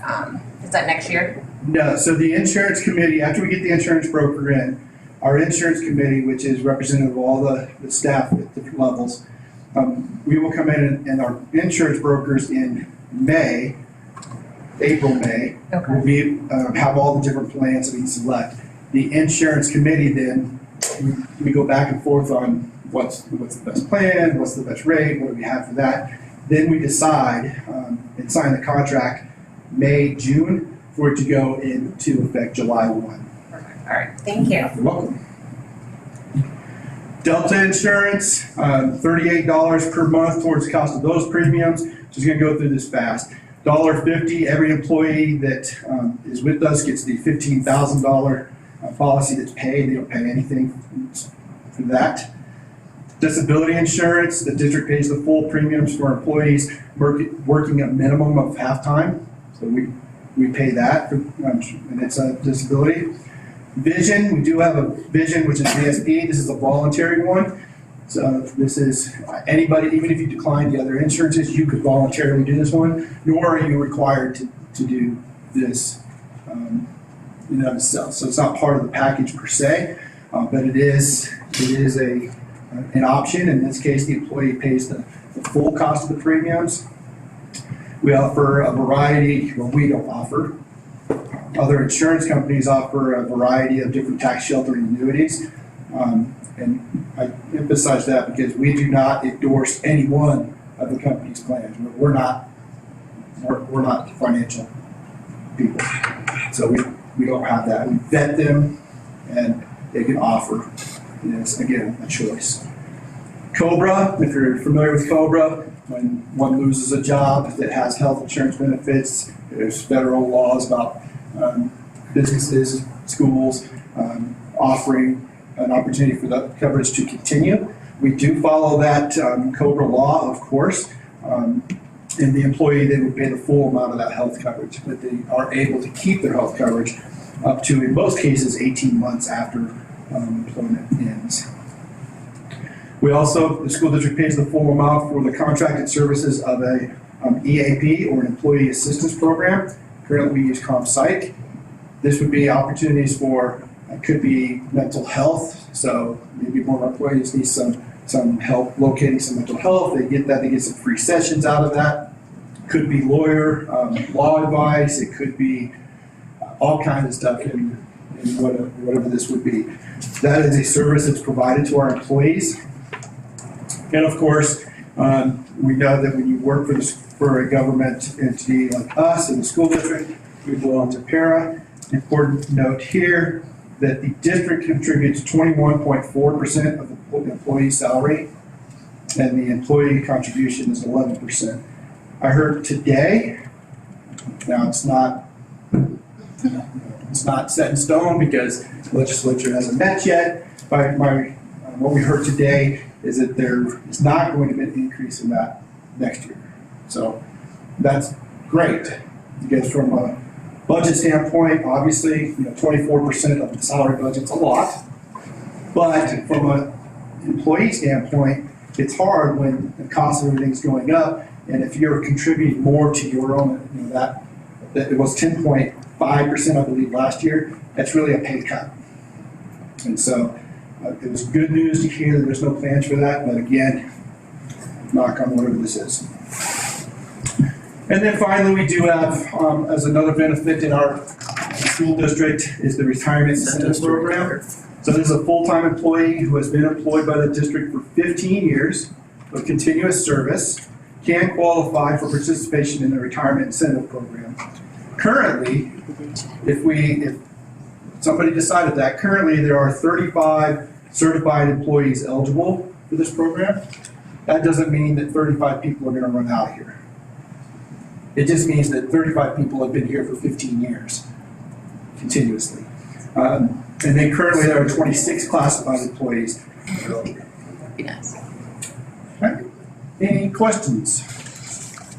Yeah. Tell the money for salary and benefits, when I'm looking at the pie chart, is that the blue instructional? It's for salaries and benefits, it's a component of all of those pieces. I will include that. It's coded, let me go back to that. I'll talk to that a little bit.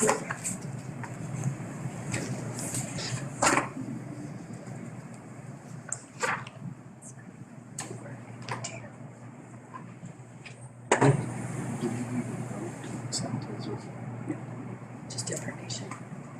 So you're talking about, oh, it's not up there anymore. Well, that's my screensaver. I have no idea where that is. Elephant.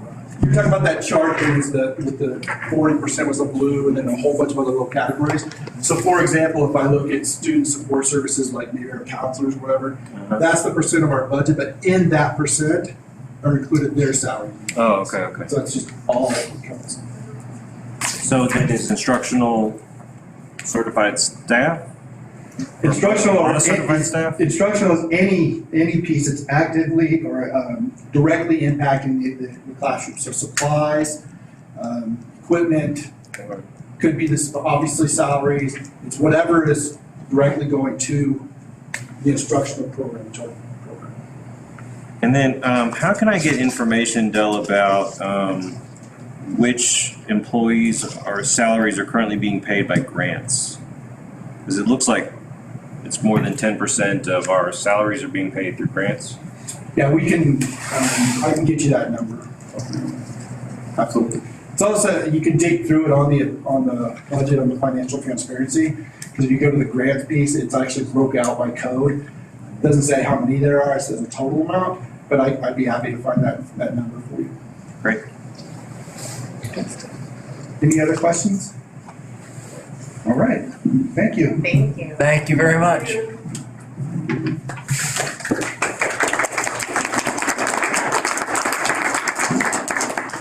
like to have you do that more often. Really? No. All right, on to Roman numeral 7B, update from board committee on research and potential actions for hiring superintendent position. And that was the subcommittee of Mr. Illingworth and Mrs. Cassie Kimball. Can we go ahead and start? Okay, so I sent this summary, but I want to go ahead and read it. On Wednesday, November 2nd, at 8 a.m., David Illingworth II and myself met with Tina Cassins and Del Garrett, as well as Kelly David, and to discuss previous processes that were used during the superintendent searches. Kelly David provided a packet of what the district has used in previous searches, along with a timeline, including a hiring flow chart, sample dates, superintendent application, superintendent's agency notice, our mission statement for police, district vision, information about the community, qualifications, application process, and I repeated that, sorry guys. During our discussion, there is, we talked about like the sweet spot of the scheduling and what a superintendent search would look like, those dates, and what those approximately are, anywhere in December 17th, 24th, though the application can be extended through February, March, and April, which is usually when another superintendent might be leaving the district from another hire, and which isn't always necessary, but it is something that we discussed. There are numerous processes we could choose from, whether it's a facilitator using the case or just posting an application and working together. If finalists are chosen, there could be 3 interview committees, or from parents, community members, administration, district. Administration agreed that having a board member or 2 present during these committees is a preferred strategy. It is also important to note that the DAC committee was brought up as another committee to interview finalists, and that the DAC must be included. The CDE has a code for criminal background checks, so that was talked about for hiring a new superintendent. The Board of Education will need to update the qualifications application process. For instance, the BOE may require a superintendent's license, or are we looking for board ed, change agent, CEO, business background. Kelly even will update dates, numbers, and district information in the form prior to the posting of the application. We later met with Brad Miller, our attorney, provided him the documents with research to streamline hiring process with each person we concluded. We are also interested in looking at interim superintendent. So that concludes my summary of that.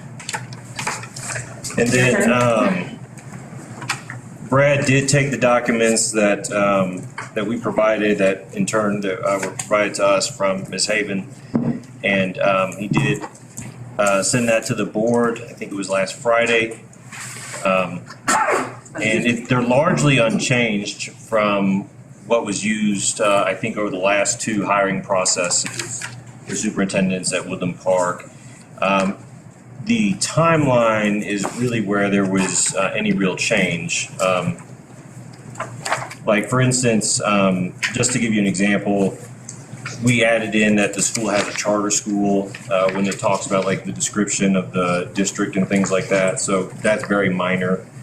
But the timeline has been compressed essentially from a 3-month timeline into about a 2-month timeline. And that was after our discussion with Brad, and he kind of took our input and put it to paper on that. So that's what we have here, which was previously provided to. So. And could you go over that timeline? Sure. Well, it's also in the packet too, so if you look in the packet, it talks about posting closes for interim superintendent position December 2nd, 4 p.m. Mountain Time, November 23rd to December 7th, screening applicants and identity applicant pool.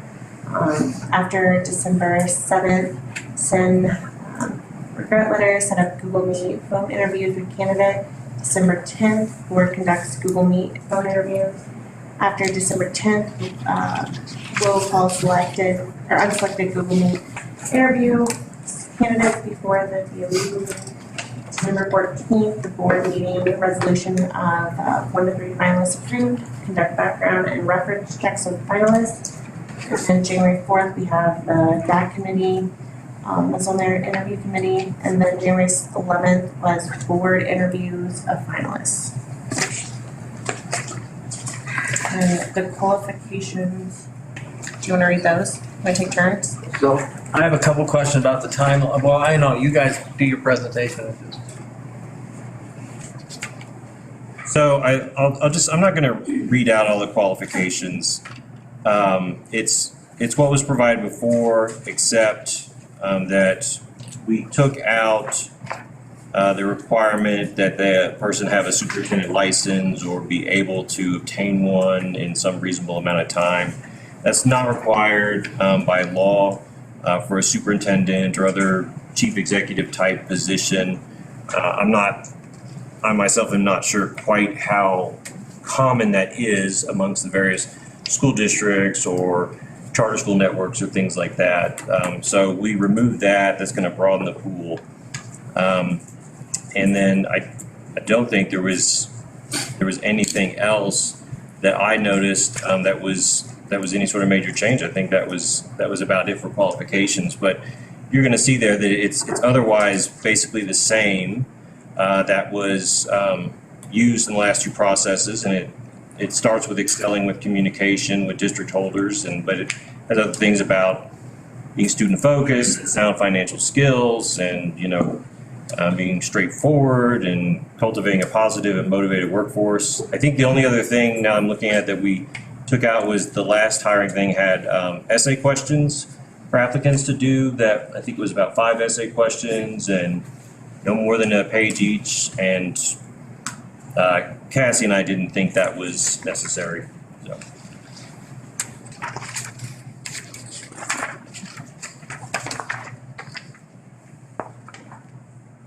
Brad, do you have anything you can add for this? Yeah, if you don't mind. Thank you, Don. Hi, I'm Brad Miller. I'm a lawyer for the district. So we had some discussions, and what I did provide, I want to sort of clarify the bigger picture. Here's my understanding. I was asked to consider the fact that we've got strong interim leadership without clarity about duration. And so this was intended to provide a process that can either quickly clarify that or bring in an interim superintendent who would serve out the remainder of this year. The subcommittee expressed certain exigencies or priorities. We're talking about summit learning, talking about different things of that nature that needed to be addressed in this current fiscal year. And so to give your leadership clarity to go through this process, and in the process identify and express what you've been working on with Tina, which is an adoption of more clarity around your mission and vision, and incorporate all that in a quick process this winter so that in the springtime, you've got a clear path going forward, and then you would subsequently engage in a permanent superintendent search or leader search. Again, knowing that there's been some ambiguity about whether it's a superintendent or like we've got co-leaders. I apologize, I don't remember your exact titles, but I think that's the purpose served by this quicker process as I understand it. Yeah, thank you, Brad. Thank you. Can I ask a clarifying question? You have interim, you have Winfield, and you have a 234-day contract. So I heard a little bit different. To stay here. Yeah, you said it could be potentially the rest of the year, but it does say 234-day contract. Part of this is my ineptitude as a 60-year-old who doesn't work well with little boxes drawn onto documents, and I think I just overlooked something Okay. there.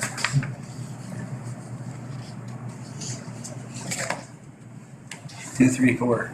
To clarify, the intent was this would be a position through the remainder of the current fiscal year, whether that continues as is or if it's somebody else, and you would have the process to make that determination. I might want to just stay there. Okay. Okay. I think that's it for me. Did you have anything else, Cassie? No. Okay. You want me to go into more detail? Well, is there any questions or discussion about what we've got here? I see the last date for the board interviews and finalists is January 7th. I think we need to consider, we're coming up to the holidays and we're coming up to the Christmas break.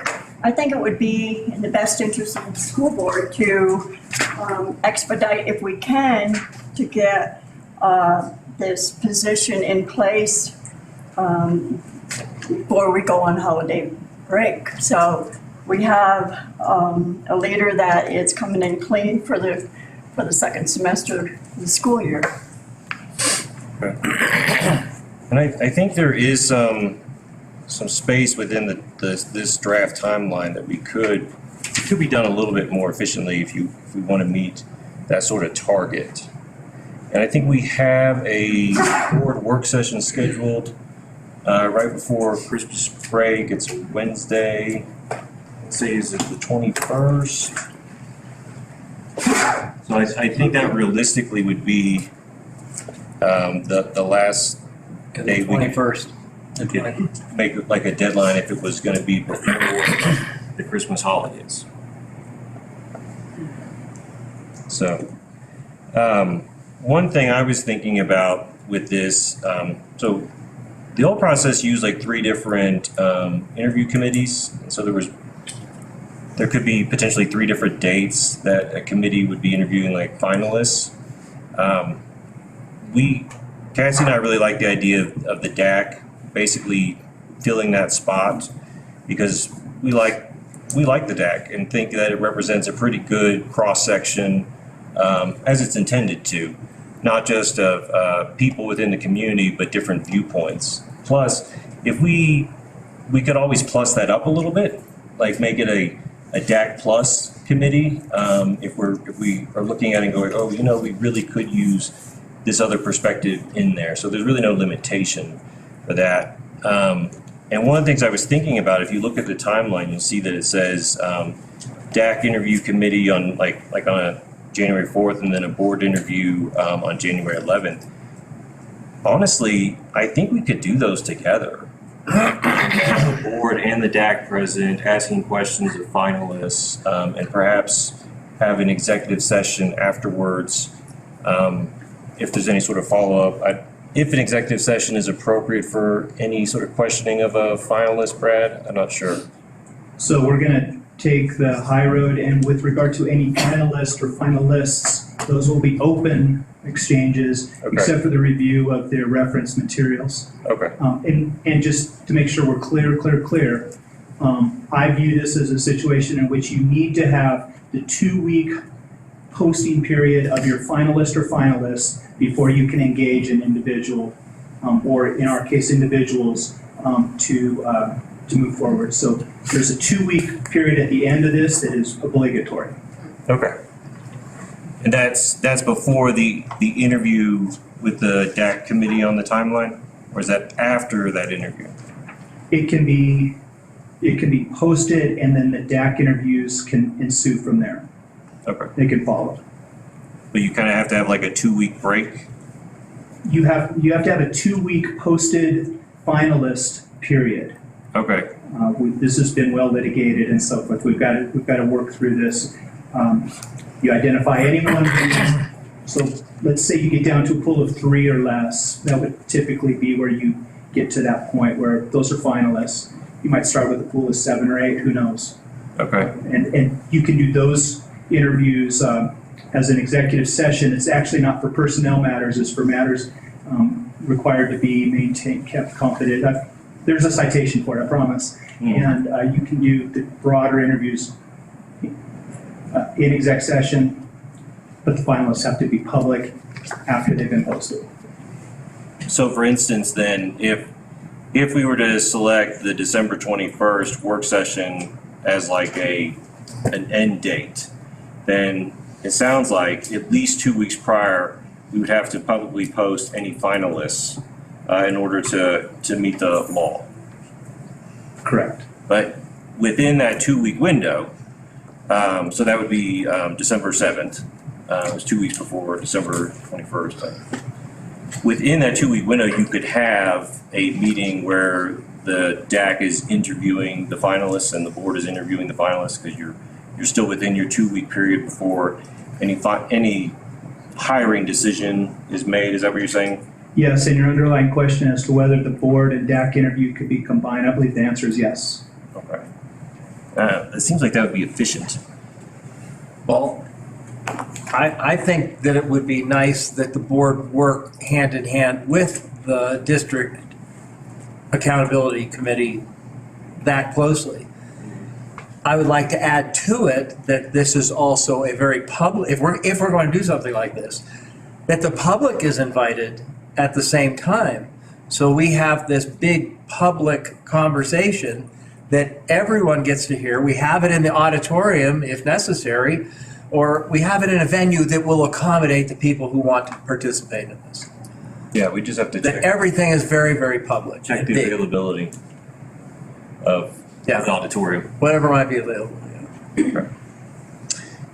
The other thing is that if you look at this timeline, you'll see that kind of what's built in is this idea that after the posting period is closed, there'd be sort of I guess like a first cut where the board is doing phone interviews with people, and this is prior to selecting finalists.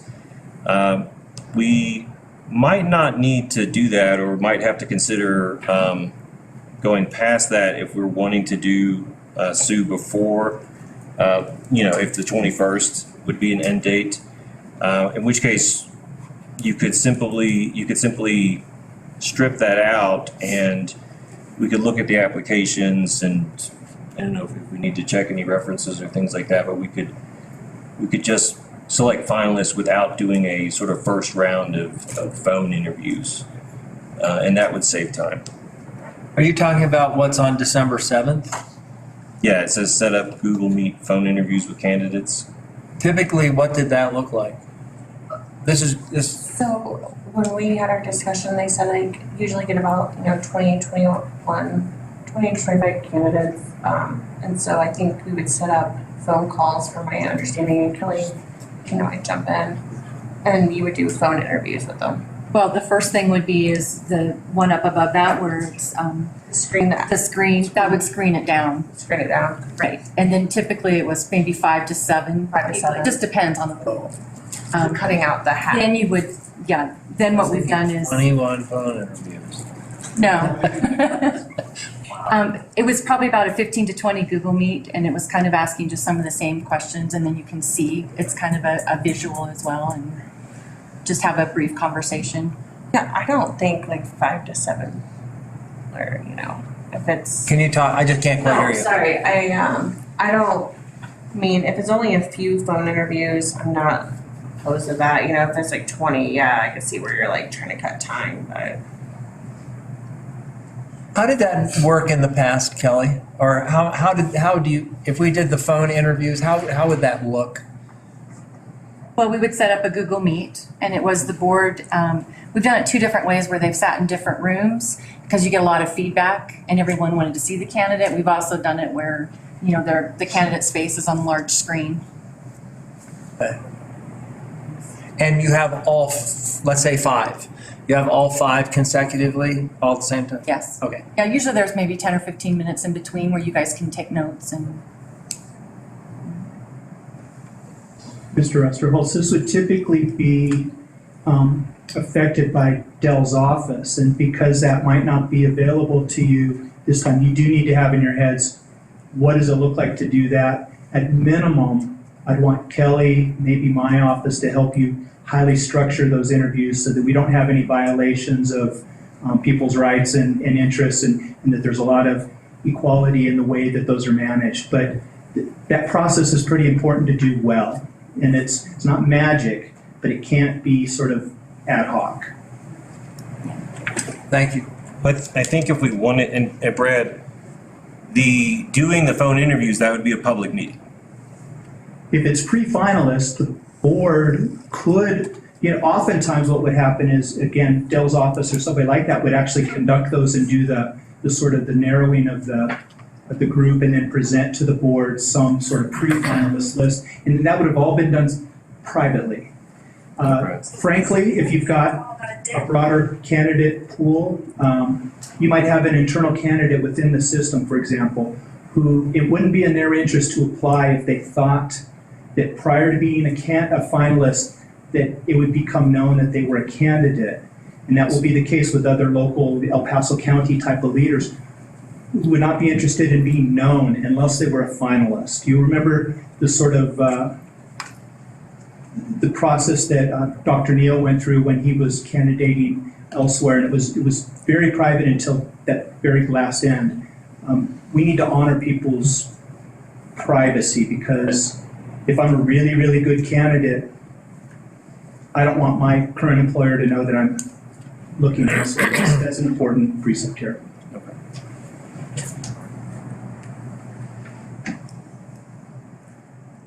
Anything else from the committee? I guess I have a couple questions.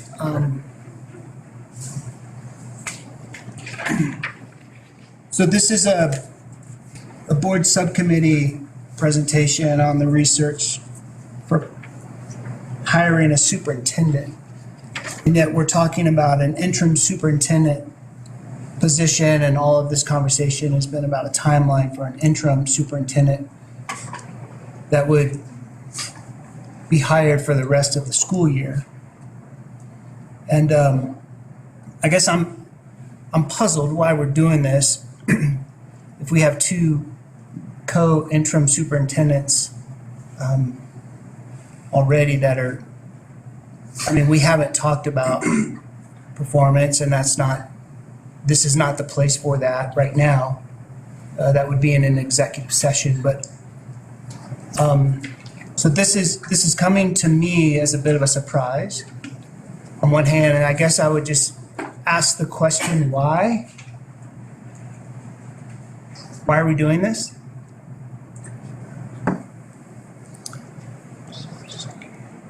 We had this, did we not have this discussion at our last meeting? Why, the what, the purpose? Because part of what we were discussing at the other meeting, as I understood, is not necessarily one of the topics of discussion that I wanted to ask questions about is, what are we calling this position? I'm in favor of not interim superintendent. I'm in favor of a CEO, an agent of change that would come in here. So if we're talking titles, I would engage that's a good question. But that's not certainly, I don't know if that's probably not your question.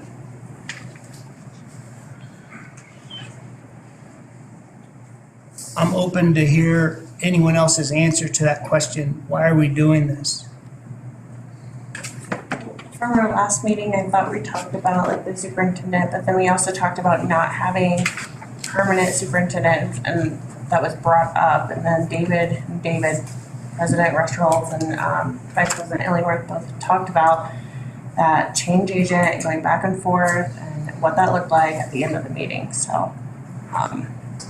And if you recall, Chris, one of the things we talked about at the last meeting was that if we were going to explore bringing in someone other than the team that's currently in place, this is the time. This is the window where you have to do it. Because this is the hiring season. Well, the hiring season is actually in February for superintendent.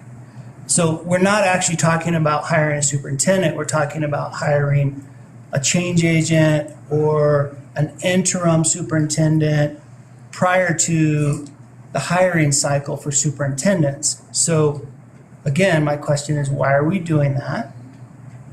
Can someone please help me understand? I can help. So I met with this subcommittee right on the heels of a prior meeting, and they communicated to me in ways that I'm not hearing right now, but I'll try to give that clarity. There was a board work session, a retreat, so to speak, offsite at the library, in which there was a lot of energy generated. And a theme arose that you needed to adopt a mission and vision that had greater clarity, and then not to sacrifice a year or another year of student success and achievement in sort of just paddling, but to look ahead and establish that vision and declare it and move towards it. And so what David said to me, and specifically out of the meeting that you had, and Mr. Rusterholz did as well to me separately, is that this is a mission to make sure you don't lose this year to accomplish the things that you need to get done. And whether that means the current candidates express and adopt a vision rather than maintaining where you're going, to start to move towards where you're headed. And that's what was given to me, clarity, and so that's why I suggested this process. And that vision and mission has not been finalized. And yet what has been given to the co-superintendent, the interim superintendents, is a list of goals where we actually weighed in on prioritizing those goals for this 2022-2023 school year, that I am fully confident that they are working towards the accomplishment of those specific goals. That doesn't sound like paddling. That sounds like moving forward based on the input of this board as of 2 weeks ago. So again, I'm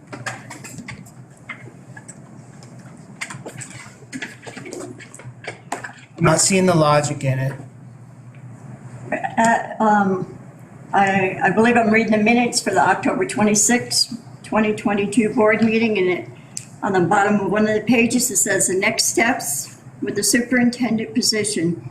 Discussion took place about possibly bringing in an interim for the 23-24 year without a long-term contract, since there is an upcoming election next fall with 3 board member seats up for re-election, considering hiring a business CEO to partner with our co-interim superintendents for short-term issues, a change agent, Mrs. Cassins, encourage the board to provide some input vehicles for stakeholders, since this is the largest decision of the district. After the discussion, motion, Illingworth, the second Kimbrell, to create a subcommittee to Board of Education Directors, David Illingworth II and Cassie Kimbrough, to research potential actions along with executive staff for the hiring of the superintendent position. Motion carried, voting aye.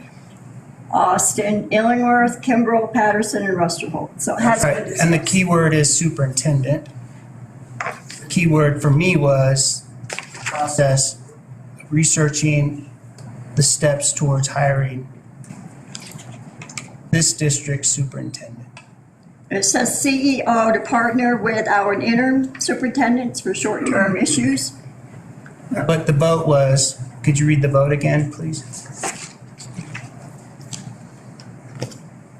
The motion carried by the voting aye.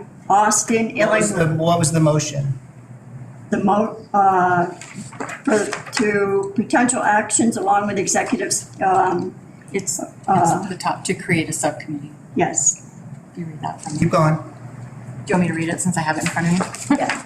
So it was motion Illingworth II, second Kimbrough, to create a subcommittee of 2 Board of Education directors, David Illingworth II and Cassie Kimbrough, to research potential actions along with executive staff for the hiring of the superintendent position. To my point.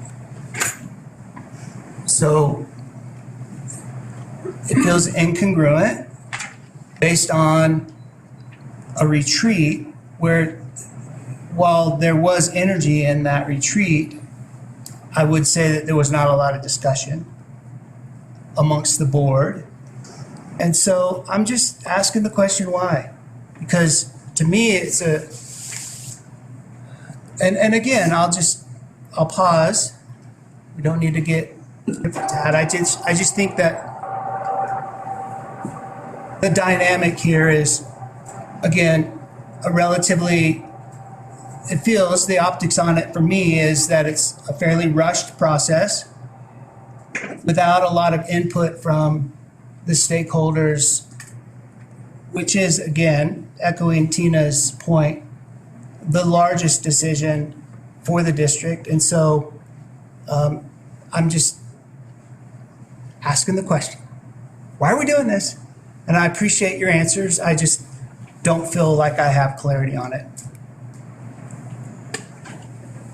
It feels like there's a need for some clarity here.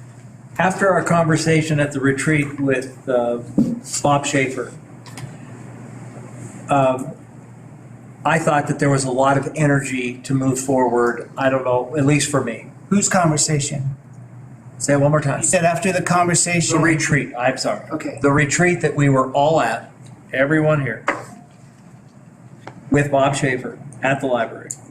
You know which one I'm talking Oh, about? totally. Okay. I don't remember a lot of conversation in that meeting. I actually remember sitting for 5 hours listening to a man speak to us. That being said, the energy you had was not personally shared with me, because we did not have a discussion as a board at that retreat, really. No, we didn't. So what I was saying is that I had left that meeting with a lot of energy and excitement about moving forward. Great. That moving forward didn't eliminate Del and Tina or their position here.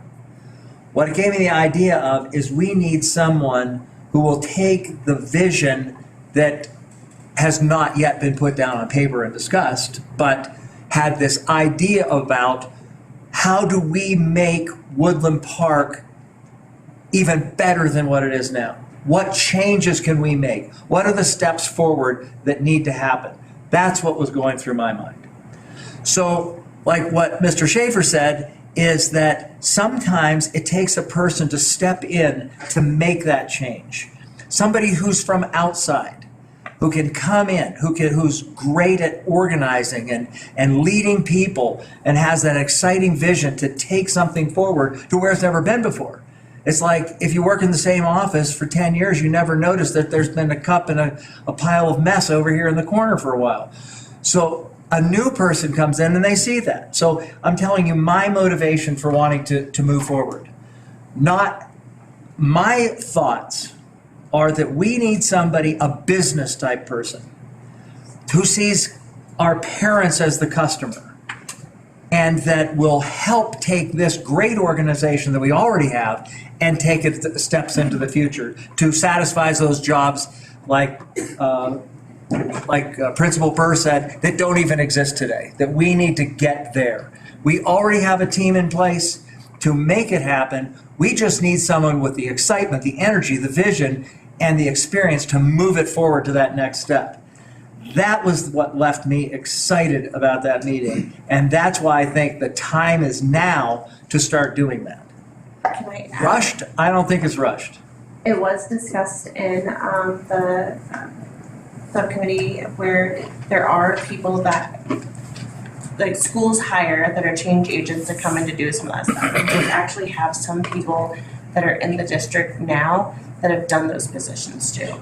And so I thought that was really interesting. So I'm not gonna mention any names, but just that there are people that even work here in our district that have done that at different schools and such.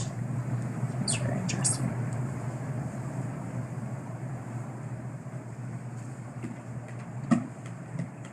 And we're not eliminating anyone from the Woodland Park School District, employees or otherwise, to apply for the position as well. Everyone's welcome to apply.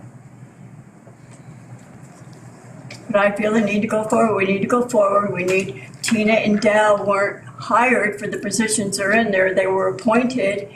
And I think for clarity, they need to, they had full-time jobs of their own. I think it's our duty to either, if they want to apply, they can apply, but to go back to originally what they were hired to do and not put the extra burden on them.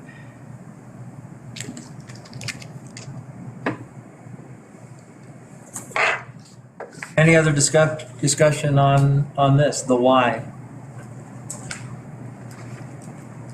Does that satisfy at all? It brings more clarity, thank you. So if, do you want to talk more about the timeline, David? I mean, do you also feel like Sue does about seeing if it could be done before the Christmas break? I would be open to conversation about it. I'm certainly not opposed to it at all. No, it's, as long as the proper steps are done, as long as we have community involvement, community input. That the DAC is involved, deeply involved in this as an advisory. I would be open to any reasonable timeline, yeah. Well, I think we would have to, if you look at the timeline, So what are you suggesting in that? Is that what you're about to get? right, like Okay. how it could be adjusted if we wanted to do that. So if you take December 21st as this end date, and we already have a work session scheduled then you would need to do no later than December 7th. That would be when you'd announce the finalists to have your 2-week period. And we could schedule in that time frame a meeting that would be the DAC and the board to interview finalists publicly. We could also have, before the 21st, another like a town hall, David, just basically to hear public comment on it after the interviews have been done. And then what you could do is where it says December 2nd would be the closing of the application period. You could move that up a little bit to like November 29th, which is I think that's Tuesday. And that way, like assuming this were to post tomorrow, that's a 20-day open period. And then you have between the 29th and December 7th to have any sort of private, winnowing of applications and phone calls with potential with sort of the not yet finalists. So you'd still have more than a week to do that.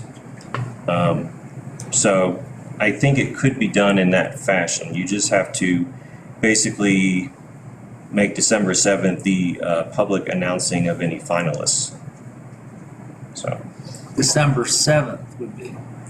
right, you'd have to have a public meeting no later than the 7th, where the board could announce finalists to hit our December 21st last scheduled work session for the year.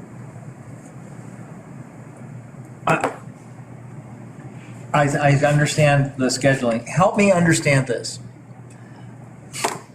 I'm not opposed to abbreviating the process, as long as it's not compromised. Maybe Brad can help with this as well. I need to know, why is it important to abbreviate the process? Well, I think that we don't have that long a time. And so, look at it two ways. If our esteemed co-interims were to come out of that process as either continuing as co-interims or one as an interim, I think you need an extended process for either Del or Tina. Or maybe some of our other known leaders at either like the high school or Merritt Academy. But then if you are bringing in an outsider who's probably like from the El Paso and Colorado Springs community, then that person probably would need more time. And so they'd have that sort of that holiday break to get more familiar with some of the like details and things like that, because we're going to be coming into the budgeting, as well as, determinations going into next year about like curriculum or use of facilities and things like that. So that would allow an outsider to have more time on ground to handle the challenges and move forward with the values that we've been working on. And I think, the values are on the agenda tonight. We've been going over them for like a couple months now. So that's definitely value gained if we can do it before the Christmas break. What are your thoughts, Cassie?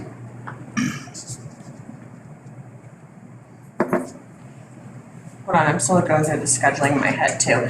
November 23rd is the district's close. We won't have a work session. Are we going to do the 30th for a work session then? Well, I was thinking with the amount of stuff that we have as we're having this conversation, Yeah. I'm thinking about having asking about a meeting next Wednesday. Okay. Yes. Okay. Well, that's sort of what I'm like, sort of wondering, like, how often are we going to meet? When are we going to meet? And so my Much is necessary. Well, and I I'm believe we have the DAC next Wednesday.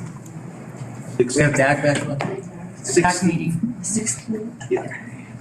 Okay, yeah, so that's next Wednesday. And then the district is off from the 21st to the 25th. Then we come back, so maybe, I guess we could discuss maybe Thursday. Do it Tuesday or Thursday. Yeah, we've done Tuesdays or Thursdays before, I don't know.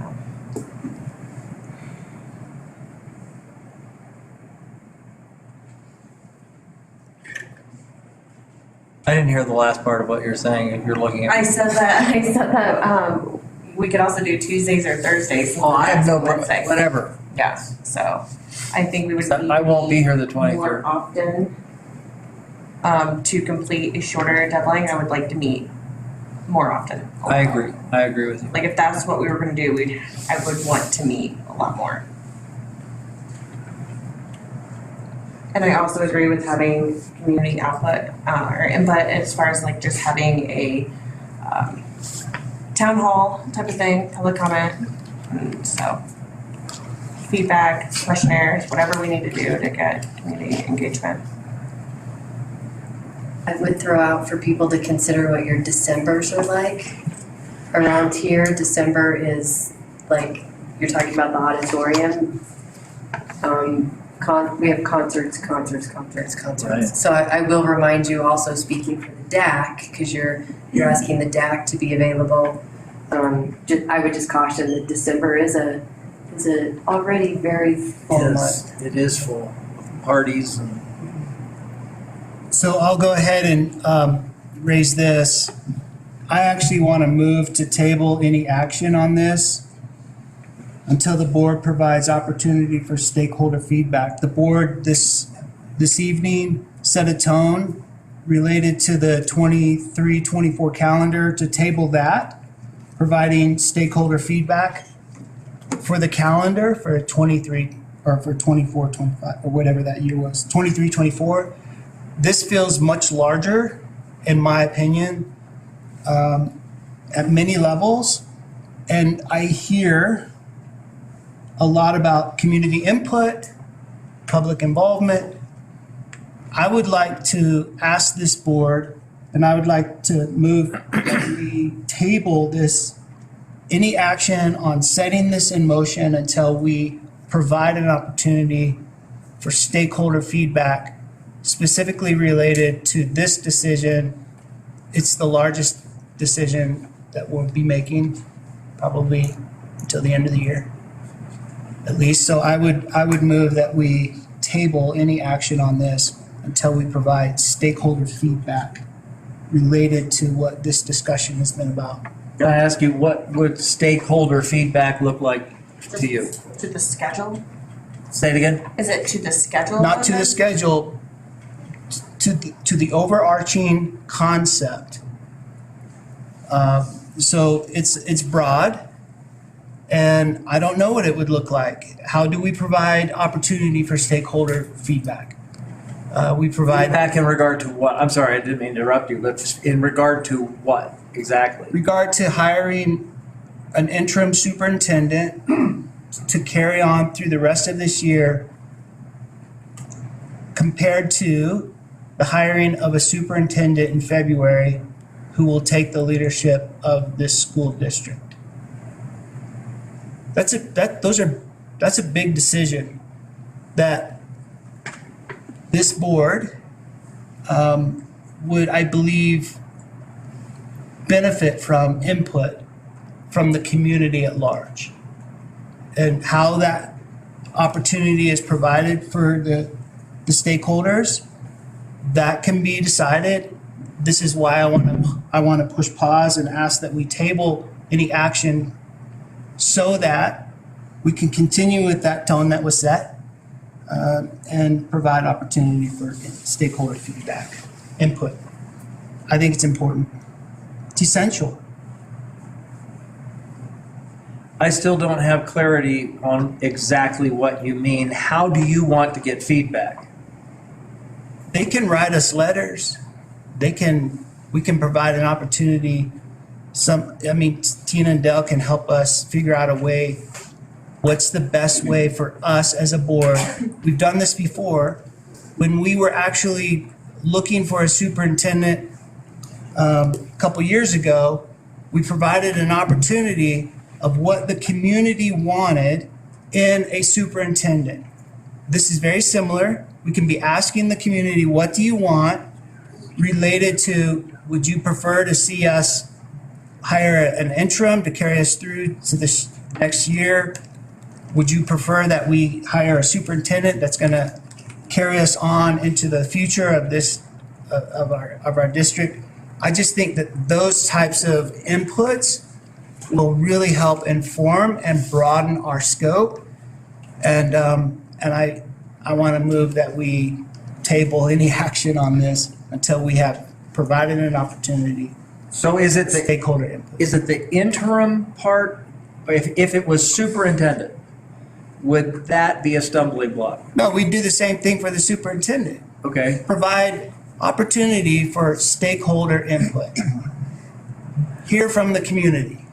Could that happen within the 20 days from November 10th to the 29th, the opening period? Could we consider that time as public feedback? That's 20 days to get it out, to how the public, the public was here at the last meeting. They heard us discuss everything we wanted to discuss. I haven't gotten one email and concerns. Would the committee be informed?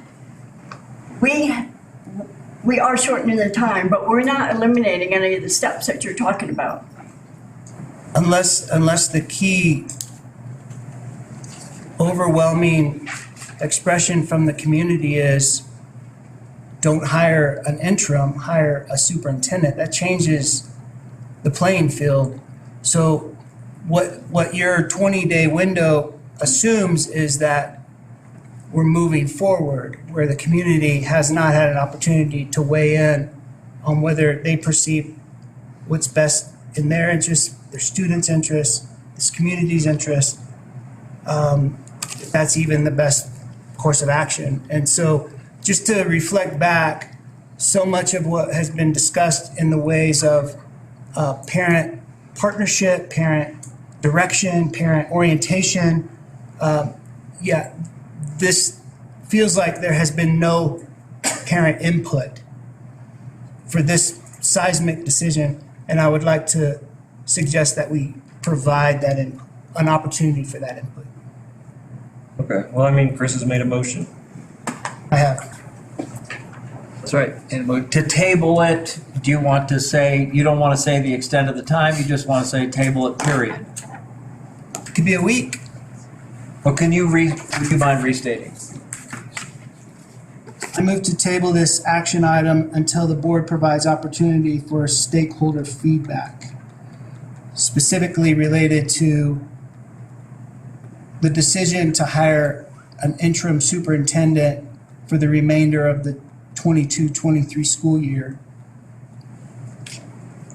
Well, I still have a question of discussion, now that I know that's on the table. Are we, all committee members, are we talking about interim, or are we talking about superintendent? Are we talking about chief executive officer? What exactly are we talking about, and does it make a difference? Evidently, it makes a difference. The current plan is for an interim that would only go through the end of the year. So not a permanent, like with a multi-year contract. Whether it's called interim superintendent or interim chief executive officer, I don't think is materially relevant to Chris's motion. So. Go ahead. Were you going to Sue? I was gonna ask you and then ask if Mr. Miller would weigh in. Well, on top of that, we discussed, having something that wasn't so permanent as far as the contract. I think our district has seen that at the last meeting. We brought that up on numerous occasions that you guys, we've seen this trend, and I think we were just talking about finishing something off for the end of the year, whether it's someone that applies in our district or not, so. That's all I was saying. So as I understand, this is the traditional timeline and when it starts and when it ends. Is that correct, Tina? No. Traditionally, what would happen is that the hiring season for a superintendent typically opens mid to late December, is open for about a month, and then the next couple of months are spent in the hiring process, hiring someone for the next year. So typically, the hiring season's in that, third quarter of the school year, and you're hiring a superintendent that will launch in the following school year. Because if people are, a lot of people are in contracts that they have jobs, you know what I mean? They're in a current contract. So anyone that steps in mid-year would either need to break that contract or not be in a current contract with the school. So typically you're hired for the next school year. But in our situation, we are not in a typical situation. We're not. We're not in the ideal situation right now. I feel we need to go forward. So when would you hire for the 23-24 school year? But that would just depend on several things. That would depend on whether this proposal met with success.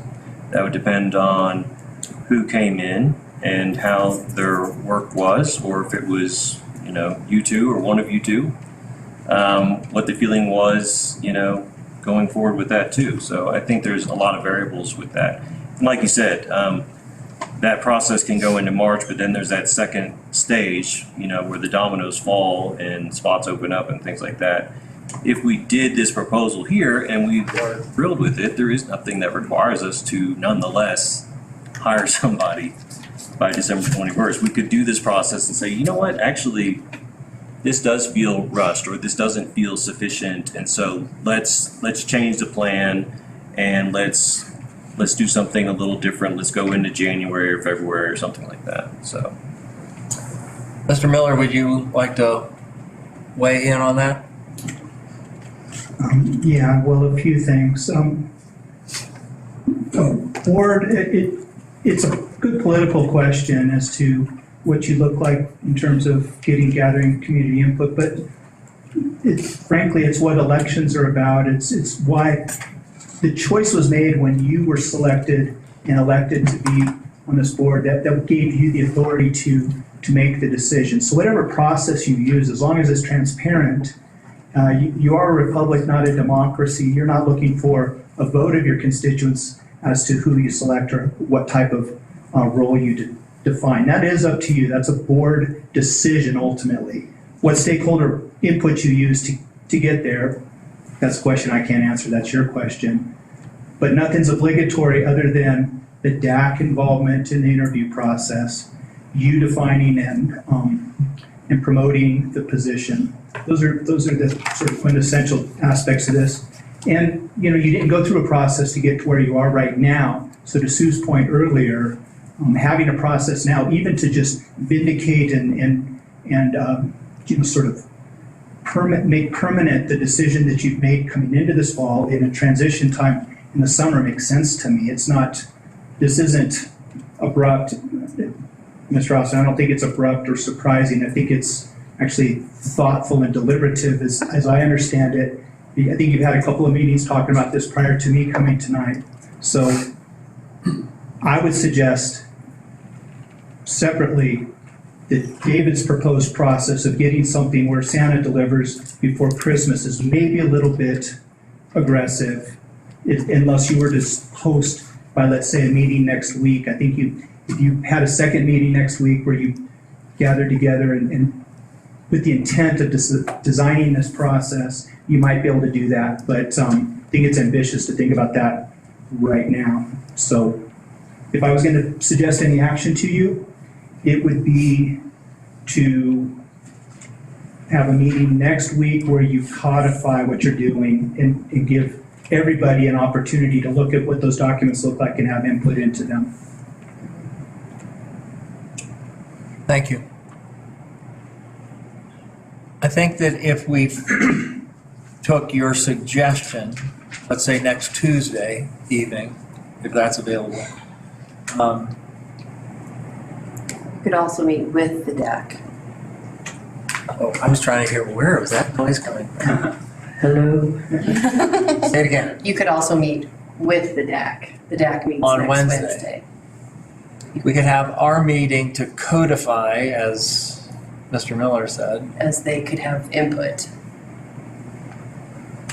What are your thoughts on that? So we still have a motion on the table, so I'm just trying to clarify how and kind of come to how I want to vote. Yeah, so it actually. You don't have a lines second up- to that motion, by the No, way. you don't. No, not It yet. lines up with, let's wait a week, let's meet with the DAC, let's give an opportunity for the documents to be public, and that provides an opportunity for input from the stakeholders as well, that they would have an opportunity within this week to write letters to the board, to weigh in on this if they so choose.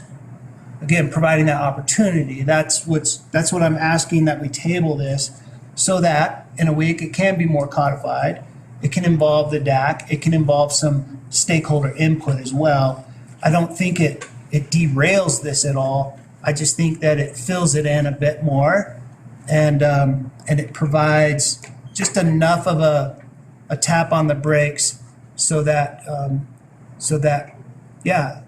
this process can be honored in a way that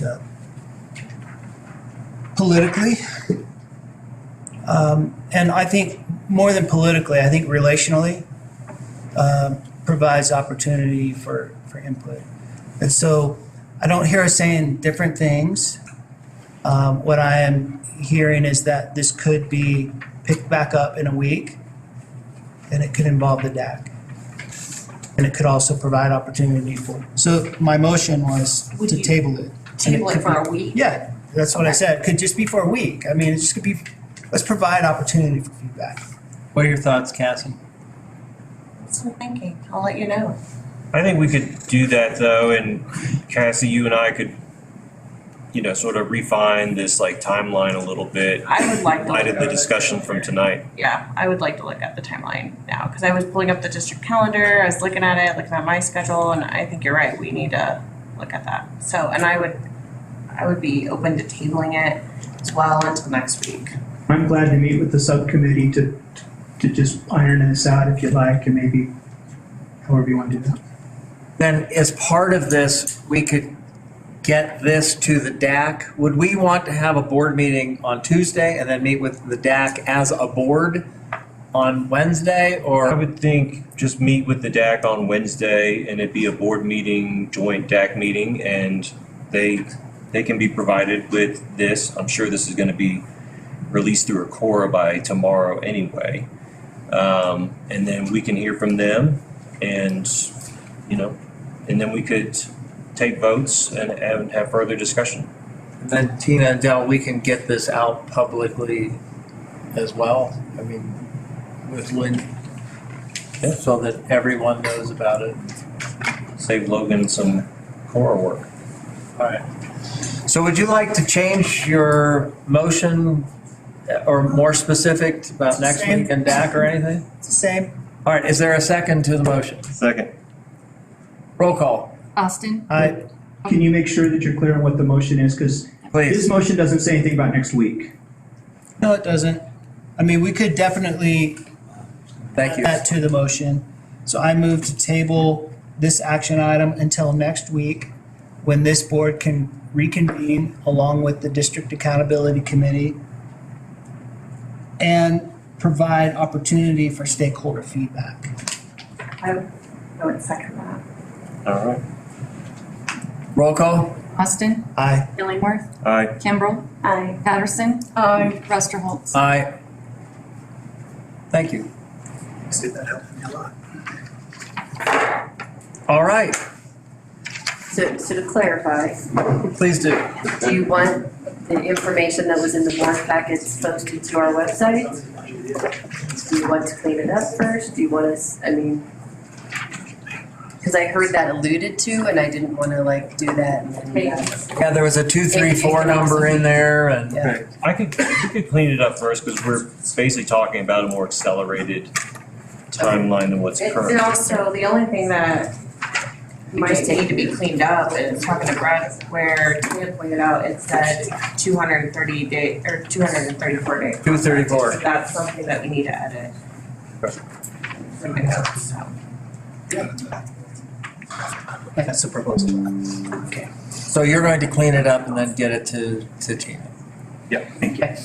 Great. We'll post it to the website and release it to the DAC. And that just took care of the DAC agenda next week. All right. Next on our agenda is our mission is we're on Roman numeral 7B. 7C, update from board committee on draft purpose and core value language. So Sue and I met with Tina and Karen the week after with the Wednesday morning, and we met about 8 o'clock, and we went over all of the different buckets of Post-it cards, and I would just want to thank Tina and Karen so much for that. I had never done that method before until I was part of this board, and it really does help clarify, for me anyway, that the different words and phrases that can be organized and put together. So I do want to thank you for helping us work through that. That was very, very good. So we came up with some original, at that meeting that morning, Sue and I were there. We came up with some general statements about what our mission or purpose statement was going to be, and then followed with some 5 or 6 core beliefs that were important about what Woodland Park School District is. So after that, on last Saturday, Sue and I met together, and we were there for a couple hours drinking coffee and finally got to work. No, only kidding. But so Sue had some some good things that she wanted to put into this. She also brought our core beliefs, and we have a copy in the book in our board packet of the mission statement, and then handed out separately were our core beliefs we believe in. So Sue, would you like to? I don't think she handed these out. Oh, okay.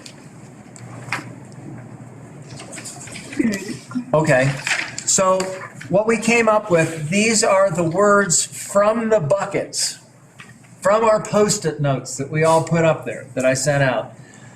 We organized it, and here it's 2 long run-on sentences, but Woodland Park School District exists to establish a common foundation of knowledge that cultivates educated citizens who appreciate and contribute to our great American Republic, as defined in the Declaration of Independence and the United States Constitution.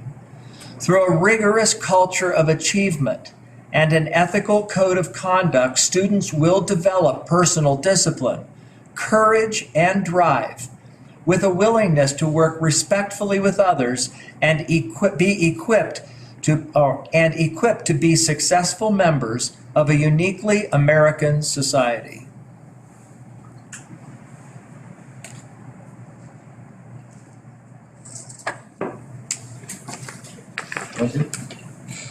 I know it's a mouthful.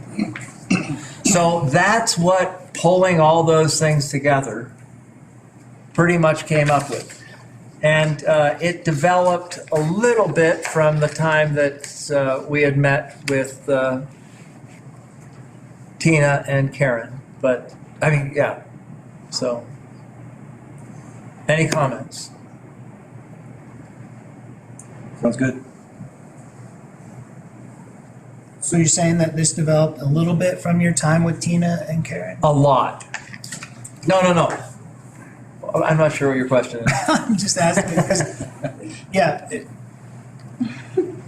it's a bit of a departure. I mean, I'm not saying it's bad. It's just, it's not quite what I recall in the buckets. There are some things that are, I wonder if the core beliefs, if it would be helpful to read these. Sure.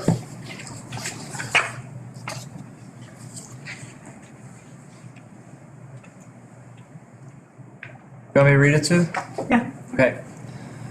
Core beliefs. We believe in 1, district philosophies that align with parental choice and build systems oriented to parental expectations and values, and acknowledge parents as the primary educators of their children.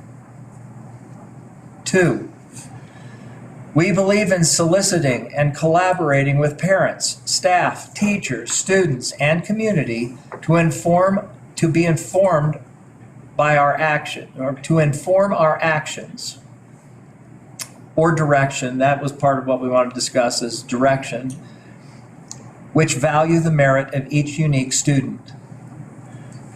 3, offering a variety of programs that provide content-rich curriculum and extracurricular activities. 4, developing professional educators that engage and inspire students through positive ethical leadership. 5, continuous improvements of our district programs, processes, and academic results. 6, the future success of our community, state, and nation depend on an educated citizen who understands the Constitution as well, the United States Constitution, as well as the Colorado State Constitution, and can make rational life political choices. I don't know, was that our final? Yeah, read the definition of political. Okay, I just didn't. No, I added that. Okay. That is because you took my draft. That was not in our original. Okay, I added that. okay. What is the edit? What was the last one that we had? I'd have to look it up. It was without that last statement. Okay, That's all. thanks. That sounds more reminiscent of the buckets. Thanks.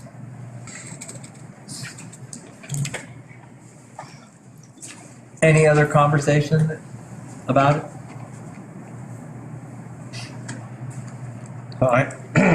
I like the core beliefs. I think that it sounds like in number 2, you wanted some discussion on, should it end with actions or end with direction? Should it include the phrase which value the merit of each unique student?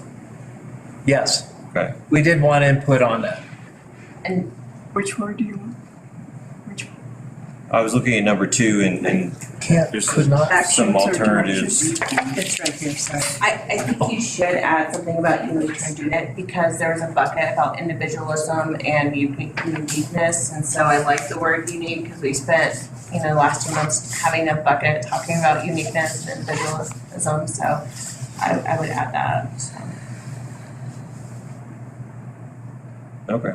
I like actions there, though. Yeah, I like action versus direction. Like action. And then, and Sue, so you're saying that the last one, the word, so it says make rational life political choices.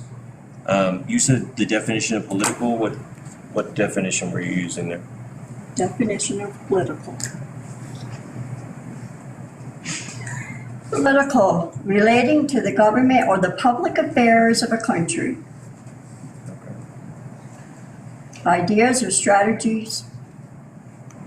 Just active in civil service or civil government or civil, what the country is. So what I might suggest there is to, how about make rational choices in their private lives and public role? Does that kind of capture versus, I think, without having to have the definition of political in there, what do you think of that? Private life, and yeah, I like that. Repeat that again. So it would end with can make rational choices in their private lives and public role, something like that.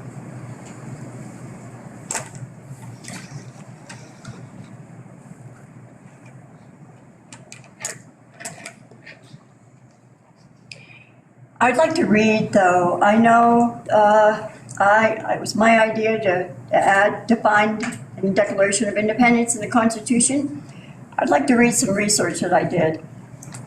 In my belief, the Declaration of Independence, America's birth certificate, and the United States Constitution are two documents that are too important to be implied. As a member of the subcommittee for the board mission statement at last Monday's meeting with Tina and Karen and Director Rusterholz, I suggested that we included the Declaration of Independence and the Constitution of the United States within the wording of our statement. I was advised that this was implied within the sentence of American Republic. I respectfully but strongly disagree.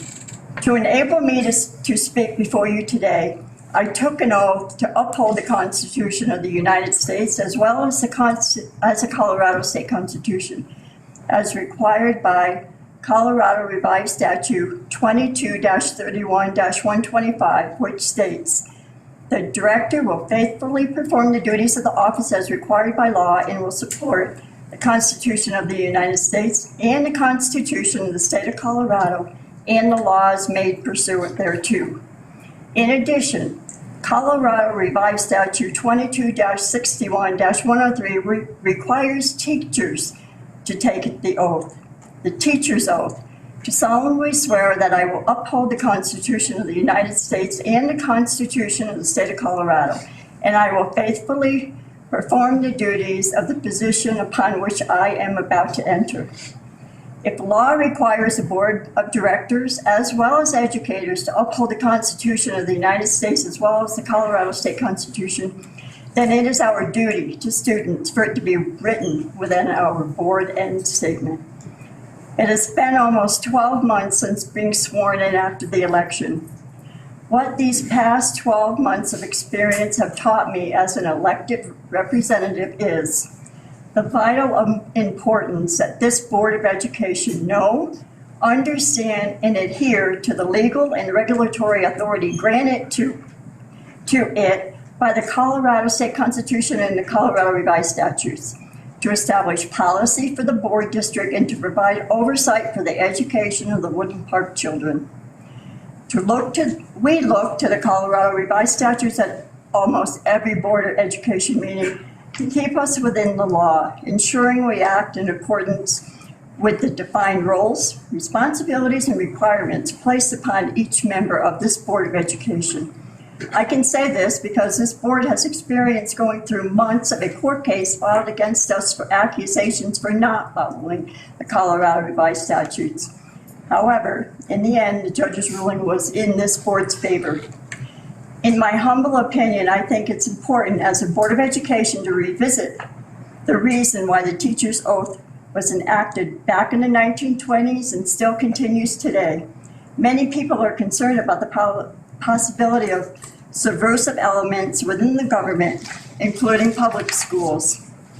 Our most current CRS 22-61-103 from the 2021 regular session noted the state has a vital concern and possible advocacy by teachers to forceful overthrow of government. And I believe recent events prove this to be an issue and that we, as a Board of Education, must address, especially if the legislature is. And now today we see these subversive elements with the CRT and the 1619 project. This solidifies why two important documents must be written into the Woodland Park School District mission statement. As Director Rusterholz and I discussed with Tina and Karen at the subcommittee meeting, much of the verbiage listed within our proposed board mission/core value statement that resulted from 2 months of heartfelt discussions from all 5 Board of Education members is much like other schools throughout the nation with similar views. Much of the same verbiage is used, but I don't want to just fall in line with other like-minded districts. I want to pave the way. I want to lead the pack. I want to be a local leader who is brave enough to boldly declare not only do the Woodland Park school teachers and the Board of Education members take an oath to uphold the Constitution of the United States and the Colorado State Constitution, but promise to educate our students on the same principles that we as leaders are legally held to. And we are neighbors with many proud military families who also took the oath to uphold the Constitution of the United States. who would be proud to send their children to a school that puts the same values at the forefront of their vision. To understand what it means to be an American means to have been taught the laws of the land, to have knowledge of and embrace self-governing citizenship as defined in the Declaration of Independence, life, liberty, and the pursuit of happiness. Board members, that is our end statement. So let us pave the way with boldness and let's lay it down in concrete. Thank you. Thank you, Sue. So I think we have two things here that we could discuss or vote on. And we have a purpose, mission statement. And so if we were to talk about that first and whether that we want to adopt this, whether we want to make any changes to it. Are you talking about the two run-on sentences? Yes. Okay. Does that not go hand in hand with the core beliefs? Are they separate? I think that they have to work together, but I think that they're two separate things. That's my thought.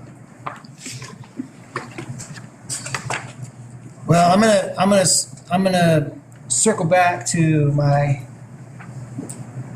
orientation earlier, and that we provide an opportunity, especially if the number 2 core value is that we solicit and collaborate with parents, teachers, staff, students, and the community to inform our actions. I would love to provide an opportunity for these documents to be public and for the community to have an opportunity to weigh in. Well, as I like to say, how would that look to you, Director Austin, sir?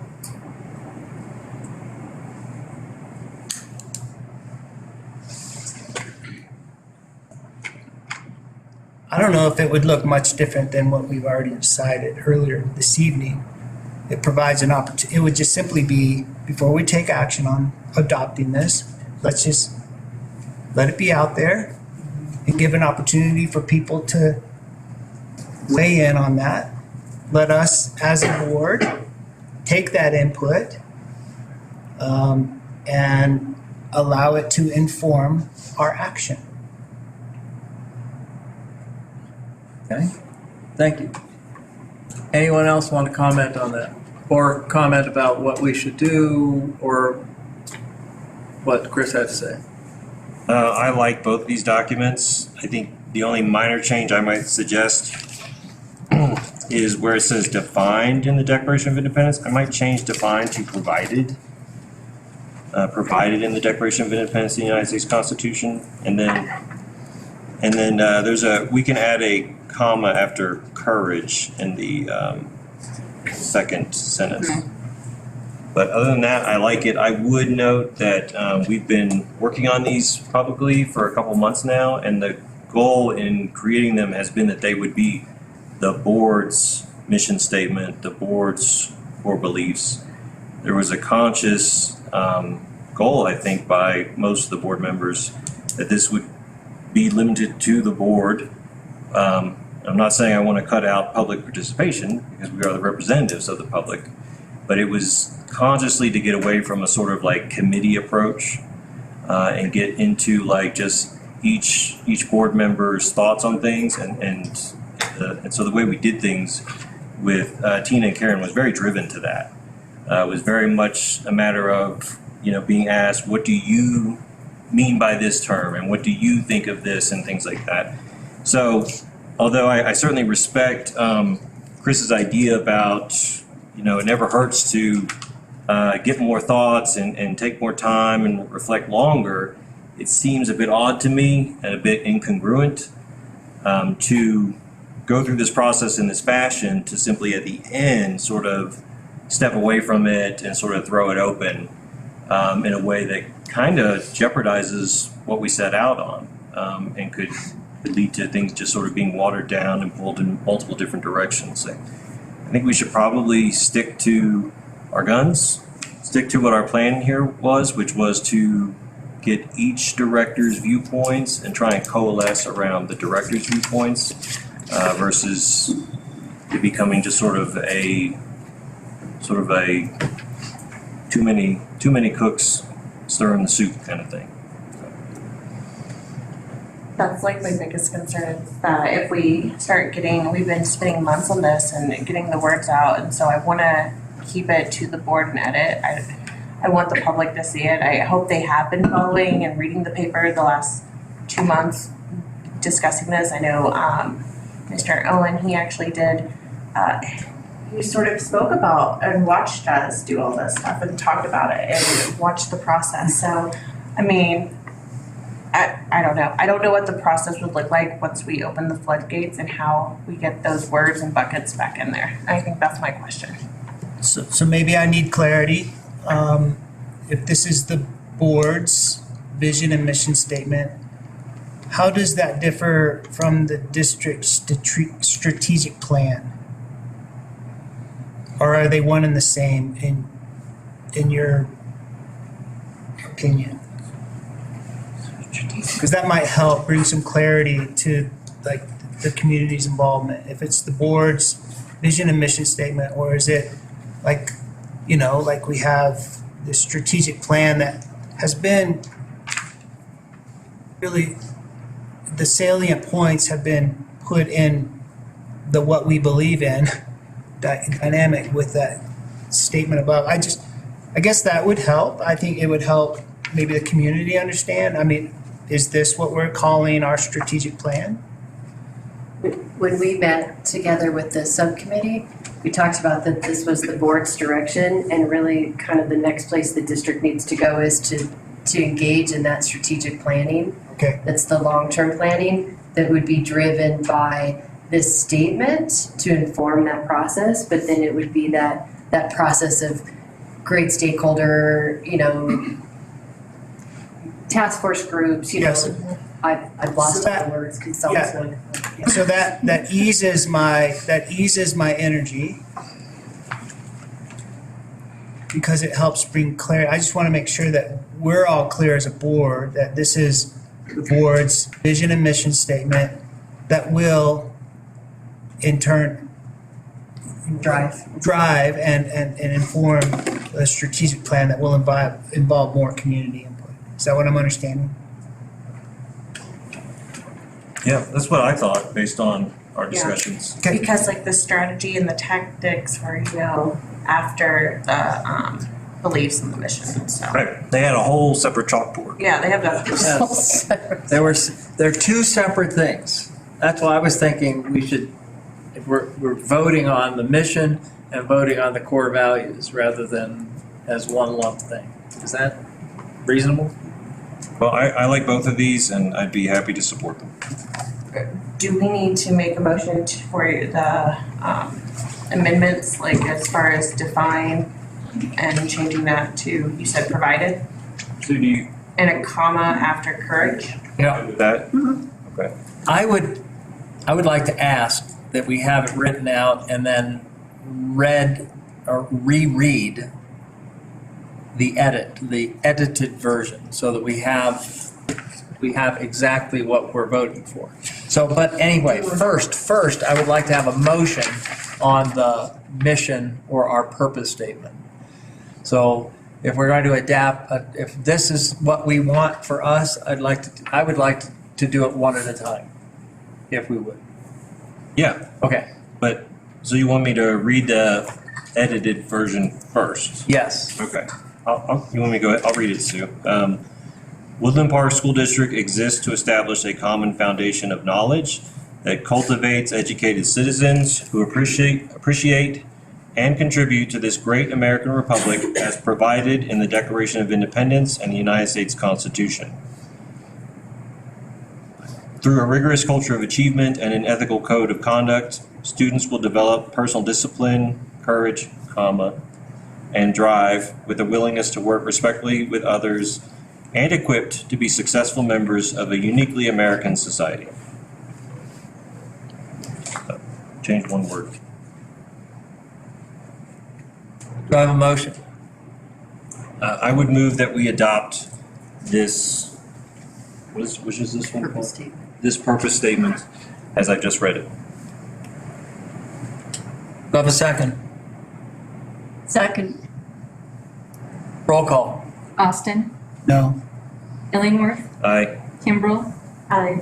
Patterson, Aye. Rusterholz. Aye. Core beliefs. So were we all good on number 2, that it would read soliciting and collaborating with parents, staff, teachers, students, and community to inform our actions which value the merit of each unique student? Or can it just end after actions? I could probably end after action, because you have uniquely in the purpose statement. Okay, fine with me. I'm fine with ending after action, so period after actions. I like the valuing the students. The only time in this entire thing that I mean, it's not the only time, but I mean, it's really clear that this is student focused. I like that. I like valuing the merit of each student. Okay. I think it'd be great if we Oh, could good. like Well- state it. Well, then we should state it. I mean, I'm open to Right, it. but if we add it in, Chris, I don't want you to vote no. Are you sure? I actually like much, Okay. because like I said, it's reminiscent of our buckets. Do you like the word action then? Are we Yeah, all I good with do. action over direction? Yeah, it's great. All right. So, The third bullet just has a typo with curricular, should be extracurricular. Yeah. Instead of Particular. it's not about getting your nails done. No, Cuticular. that's just a typo. I like cuticular. What did you guys think of my suggestion for the last one as like make rational choices in their private lives and public role? Is that good or is that still kind of cumbersome? It seems wordy to me. Yeah. It actually feels like a redundancy Yeah. I to don't, the actual statement that this board just approved. So it feels redundant. It's in the statement. That entire bullet point is in the statement. It is. To include personal, like discipline and courage and drive and willingness to work respectfully and code of conduct, all of that is in the statement already. And it's also related to their place as successful members in a society. So there's that personal and communal impact. I think it's redundant. I would be okay if that bottom bullet was removed. I would prefer that actually. Yeah, I would want to keep that bullet because this core belief is kind of an expansion of that statement. And so it makes sense to me to include it as an expansion of it. Brings it full circle, I I would believe. hate to leave it behind. It does kind of bring it around full circle. So we believe in the future success of our community, state, and we believe, It didn't quite fit.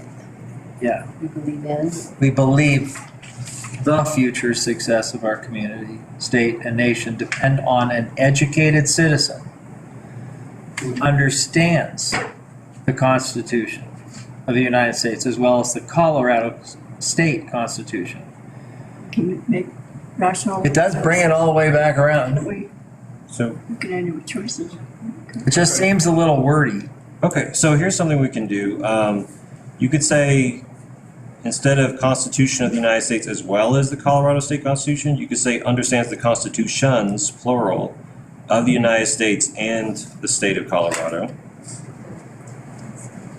You could also unbullet it and just make it the final statement of your end statement will have the purpose up above, it'll have the core beliefs. That'll all be on one page. Oh, and then So have you this could as an, unbullet it and put it as the bottom. that sounds like a good idea. Just to reinforce the initial statement. Bring it back around, yeah. Great. So what is the final what are we going to say the final edit of that ending statement? Mr. Wordsmith, sir. So I guess what I might propose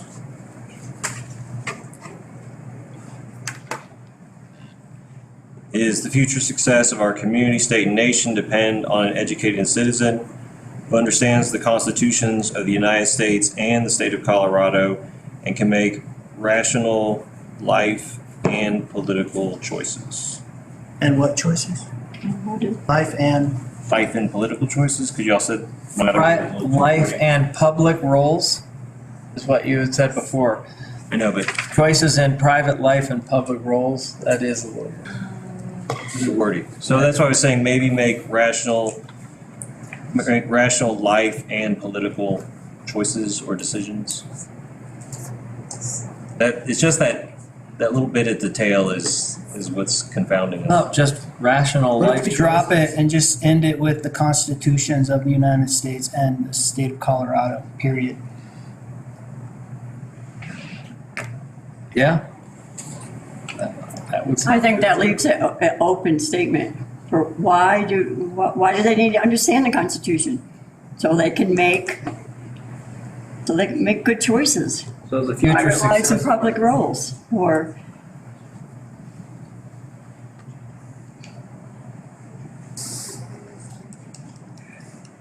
We believe the future success of our community, state, and nation depend on an educated citizen.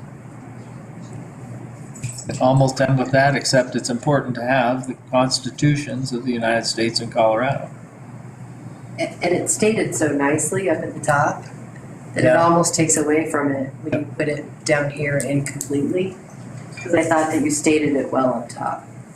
That's why I was suggesting because it is a bit redundant, that we go ahead and eliminate that bottom bullet. Let the top statement stand on its own and let it be supported by these core beliefs. You're appreciating and contributing, and then you're equipped to be a successful member of a uniquely American society.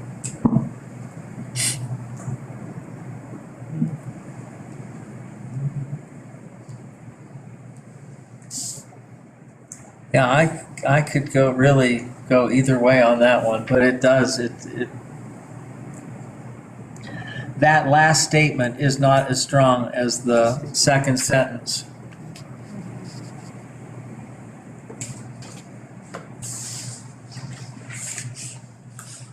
Would we like to take a vote on the purpose statement now and have further discussion on the last item of our core belief next time, maybe next weekend, or not next weekend, but We already We already voted did on the that. purpose. Already did. Yeah. We agreed on that.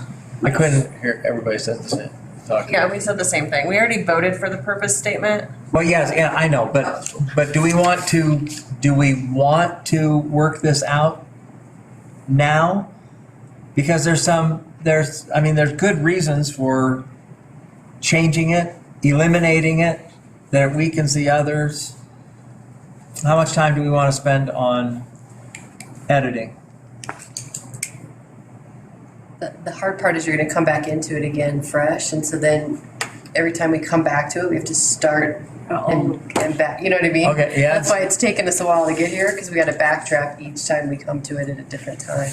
I'd also like to point out in the interim superintendent vacancy paperwork, this is part of it that would go in there. Okay, So just kind of now, okay, so now, otherwise it'd be the old stuff, and I think you guys probably want new stuff. understood. All right, so what do we want to do? There's a suggestion to leave it off. And we've got people who want to put it on. I like keeping it on, but I would just end it after state of Colorado and strike the make rational choices, since that's kind of what's tangling us up here. That's great.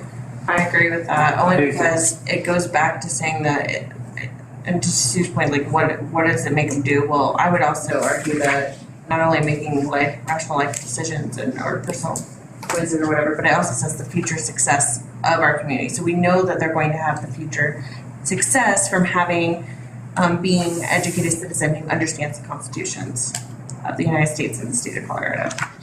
Okay. Okay. You want to read it as Okay. you The- propose it? The future success of our community, state, and nation depend on an educated citizen who understands the constitutions of the United States and the state of Colorado. Okay. Well, I would move that we adopt it as just read and, Do I have a second? Second. Roll call. Actually, I have a question. Sorry. On the 1, 2, 3, 4, the fifth bullet, you guys have in parentheses, what matters is measured. Is that part of it? Or is Oh. was that No, I supposed to be didn't hear discussed or? No, that comes off. That's Yeah. not- I just wanted to clarify. Strike that. Okay. So I have the motion and a second by Kimball. I do have a further question. Okay. Are we leaving as the last one as a bullet point, or is that a closing statement? I think we're just gonna leave it as a bullet point, right? Is that what you said? I don't know, I would like to see it as a closing statement. fine, closing statement. Yeah. Closing statement. Wow. Roll call. Austin, Aye. Illingworth, Aye. Kimbrell, Aye. Patterson. Aye. Rusker. I don't know. Aye. Passes. All right. Mr. Dell. Well, in your packet, there is the follow-up to our family program that needs to be voted on. So we've had the numerous presentations. I can also include in your packet the recommendation and the WPEA's statement. At this point, it's gotta vote on it. Yeah, I read through everything you provided, Dell, and I agree with your recommendation. I'm sure it's more than your recommendation. It was the product of a survey and in consultation with the WPEA as well as other administrators. Talked about checking with what other schools and other government agencies have been doing, which was option 2. Option 2. Which is no participation. That still allows the employee to opt in if they wish and handle it. So I agree with that. I would like to, if I may. Please. I would like to point out, I tried to research how individuals can do it when they opted on their own, and there is no information of that right now. Their exact words to me were, "We don't have anything other than what's on the website." And I said, well, I would have asked you a question. But anyways, so they haven't really defined that piece, other than they'll have to, individuals will register only, they don't have to register until they need it. So they don't have to make the decision to register in January. They can wait 2 years, and if they need it, then they could register, and then they gotta go through that piece. So I did try to research that to see what that work would look like, and unfortunately, I don't have that because it's not out there. Do you anticipate that that's a problem? Does that change your recommendation? No. So I need a motion whether to accept Dell's suggestion. Is that what the No, motion is going to be? I'm sorry. You'll need a motion just on which option you're gonna do, because it's not really my suggestion. Okay. It's the board's decision. Well, I would move that we don't participate, which called it option number 2, which does happen to be Dell's suggestion. But I would move that we not participate in the program as a board. And that we choose option 2. Yes. Do I have a second? Second. Roll call. Austin, I'm reading, one second. WPEA recommendation, No more reading. decline employee participation. and that is the same as, No, they wanted option 3.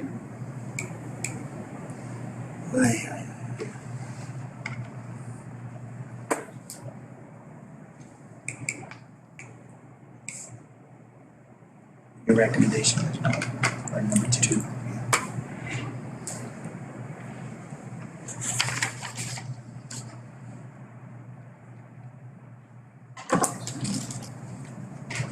Aye.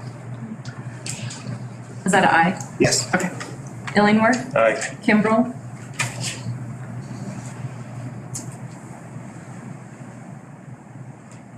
Aye. Patterson, Aye. Rusterholt. Aye. Motion passes to decline all participation. Reports and updates. Mr. Owen, sir.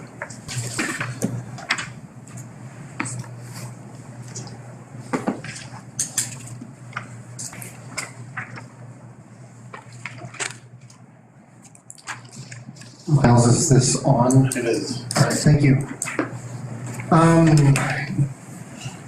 Whew, it's been a long evening, so thank you for everything that you've done. So good evening, Board of Directors, good evening to the interim superintendents.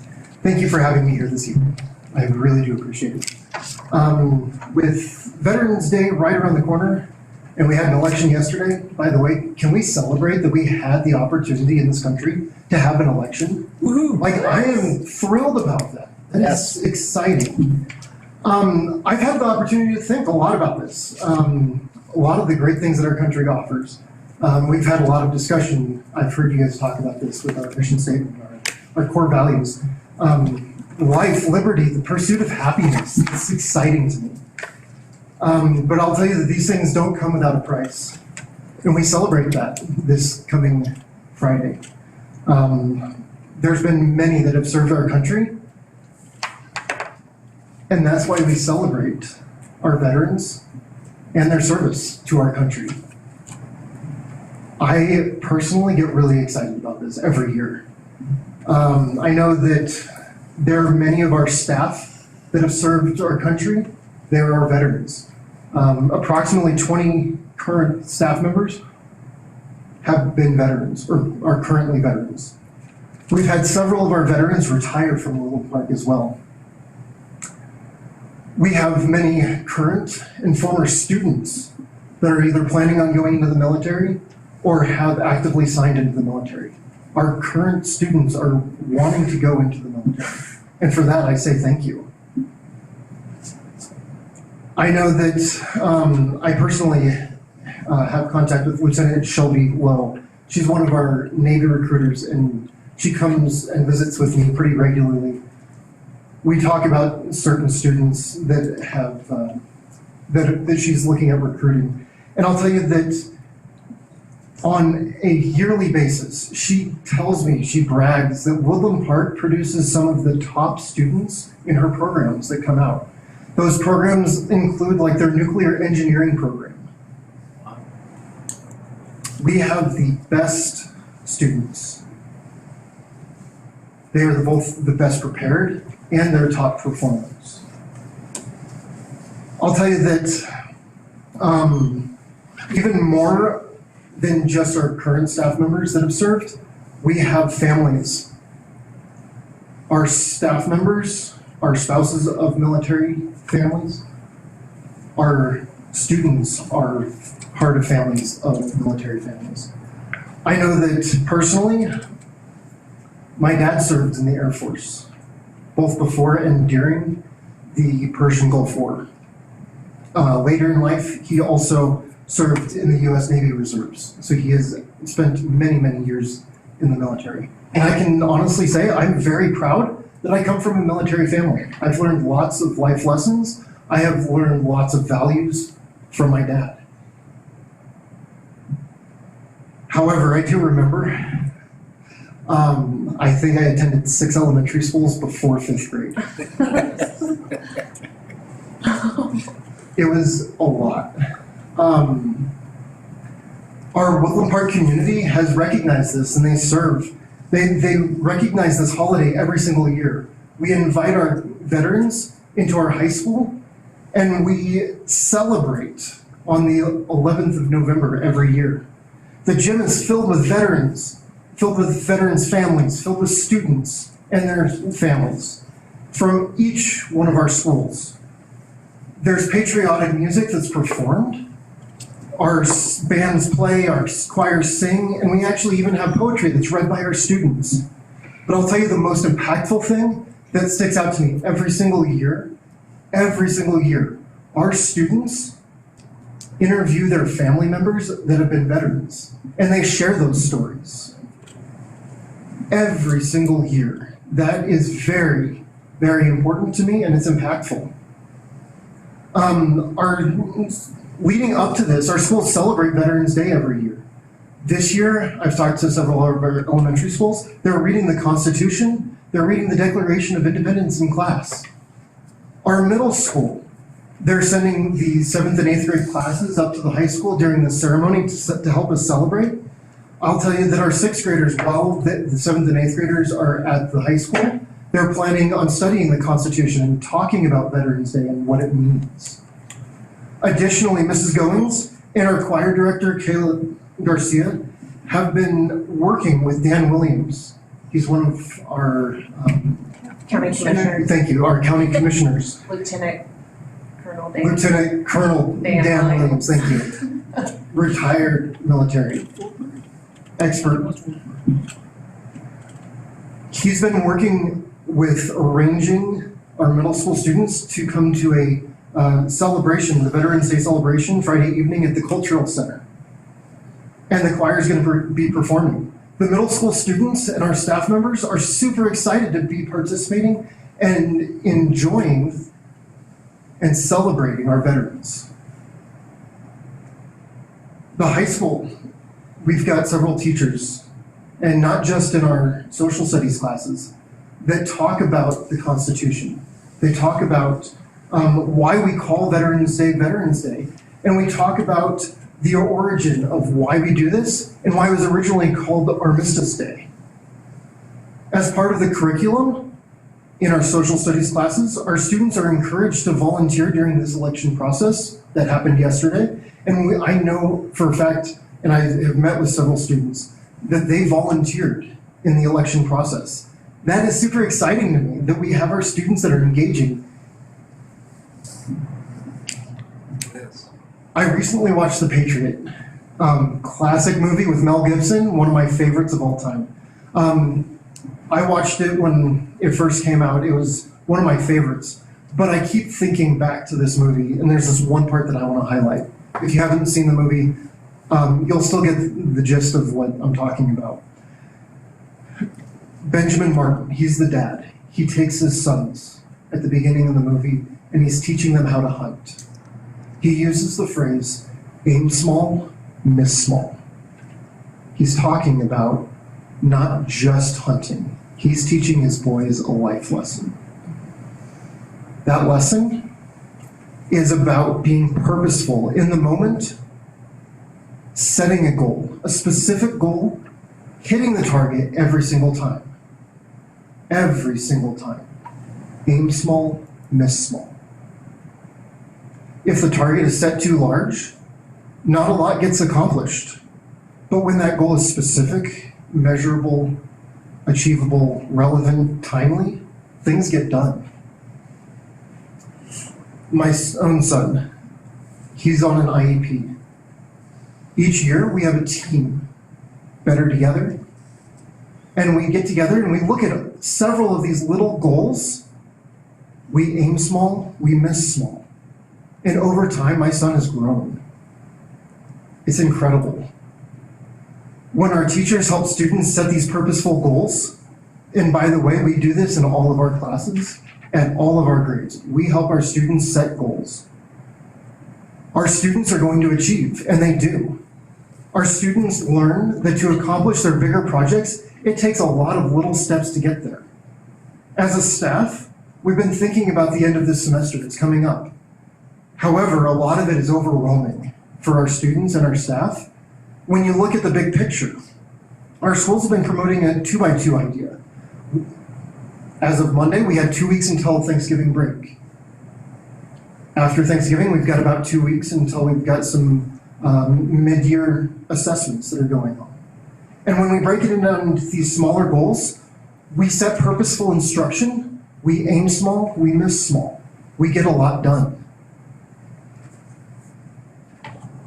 Mother Teresa once said, we can actually not do great things, only small things, but with great love.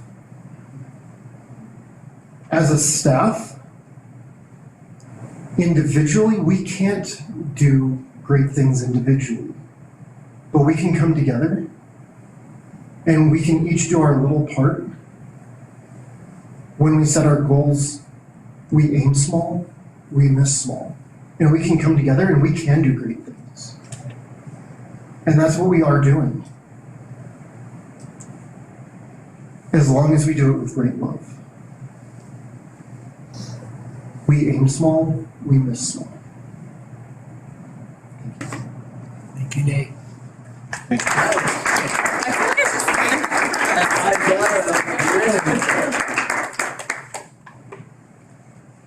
Do you have that whole thing written down? Maybe. That was very good, thank you. Very cool. I really appreciated that. I almost feel like we need like a moment of silence for our veterans. Veterans Day. On the 11th, Did I miss something? No, I'm just, We have no questions, we're speechless. Thank you. Thank you for your time. It's been. Thank you, Nate. Thank you so much, Thank Nate. Okay. Dr. Peckron. Merit Academy update. Nicely said, Mr. Owen. Thank you for that. Welcome to November. Thank you for inviting me here tonight. I also have written mine down because I just wanted to stay on task. Our past month has been wonderfully productive as we live out our intent for excellence in academics and in conduct. We just celebrated our Autumn Book Festival with every student K-5 split by their houses. In small groups, they read books, discussed the literary meaning, character build, moral of the story, favorite character, and impact of the decision or the turning point. The students also worked together to decorate a pumpkin and also a storyboard that showcased their main point or main character. They practiced their presentation skills as they talked about their book to visitors and other students. We then furthered that celebration outside with a petting zoo of baby goats. That was a hit, where they learned about those goats, and they also engaged in games like pumpkin bowling, tug of war. Several of our older students contributed to the festivities by face painting, reading to the students in the reading groups, taking photos, helping with crafts, and more.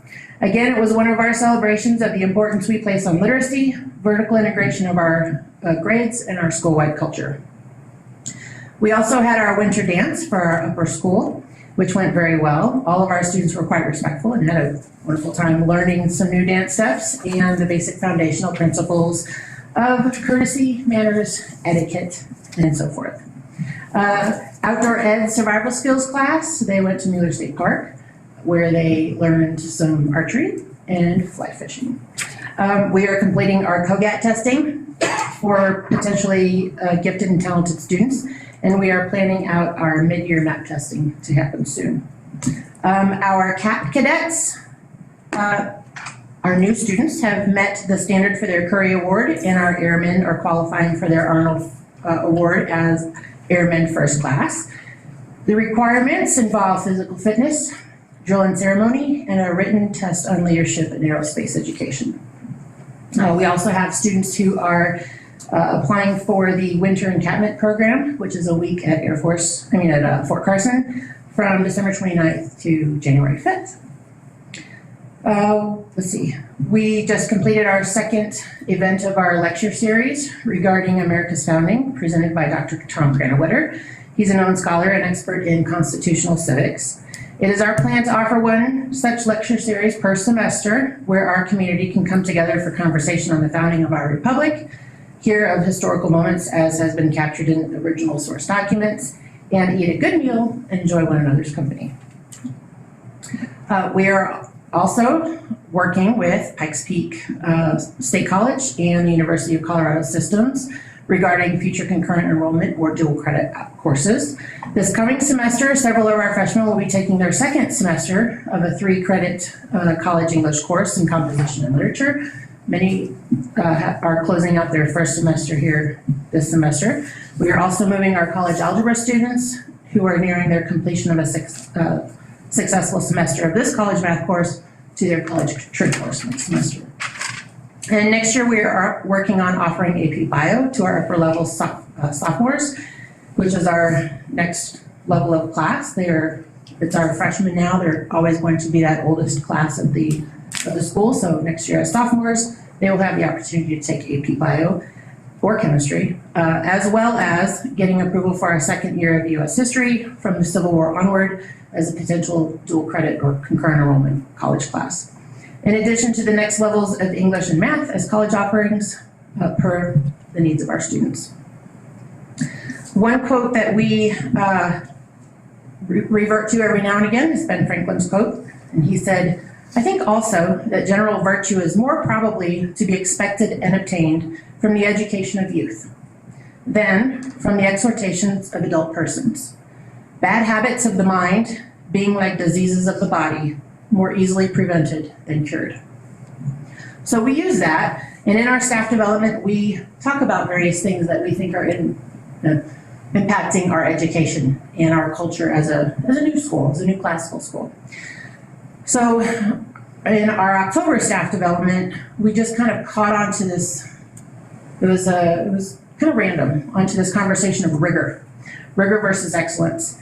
And of course, our college English professor decided she's going to look that up. Rigorous, with the root word rigor, means inflexible, stiff, harsh. We further our discussion by discussing rigor mortis, and rigorous being from the Latin rigorum, meaning numbness, stiffness, hardness, or rudeness. In today's meaning, it also means harsh or difficult, strictly or inflexibly to opinion. But what is our real intent with these words? Upon further reflection, we mean that Merit Academy is committed to academic excellence, the act of being very good of its kind, first class, virtuous. Intensive curriculum, which means highly concentrated, intended to strengthen or increase, and high expectations of respectful and responsible conduct. So those are some of the things that we discuss when we have our professional development. It's actually quite invigorating. Veterans Day celebration we have coming up on Friday for our local vets as well. And we have guest speakers being our students presenting to them, as well as our choir is going to sing. And so that is our Friday afternoon, and we have our veterans coming in to celebrate that. In our PD, we also discuss employing our virtues through conversation and mindful behavior as staff and as students. These conversations focus on classical education, virtues, and our school-wide culture for excellence in academics and conduct. In that, we are always preparing for the next step in our next lessons. We're already receiving intent to enroll forms for 23-24 school year, and while I have not formally counted our waitlist numbers, we look to be facing about another 100 students currently for next year.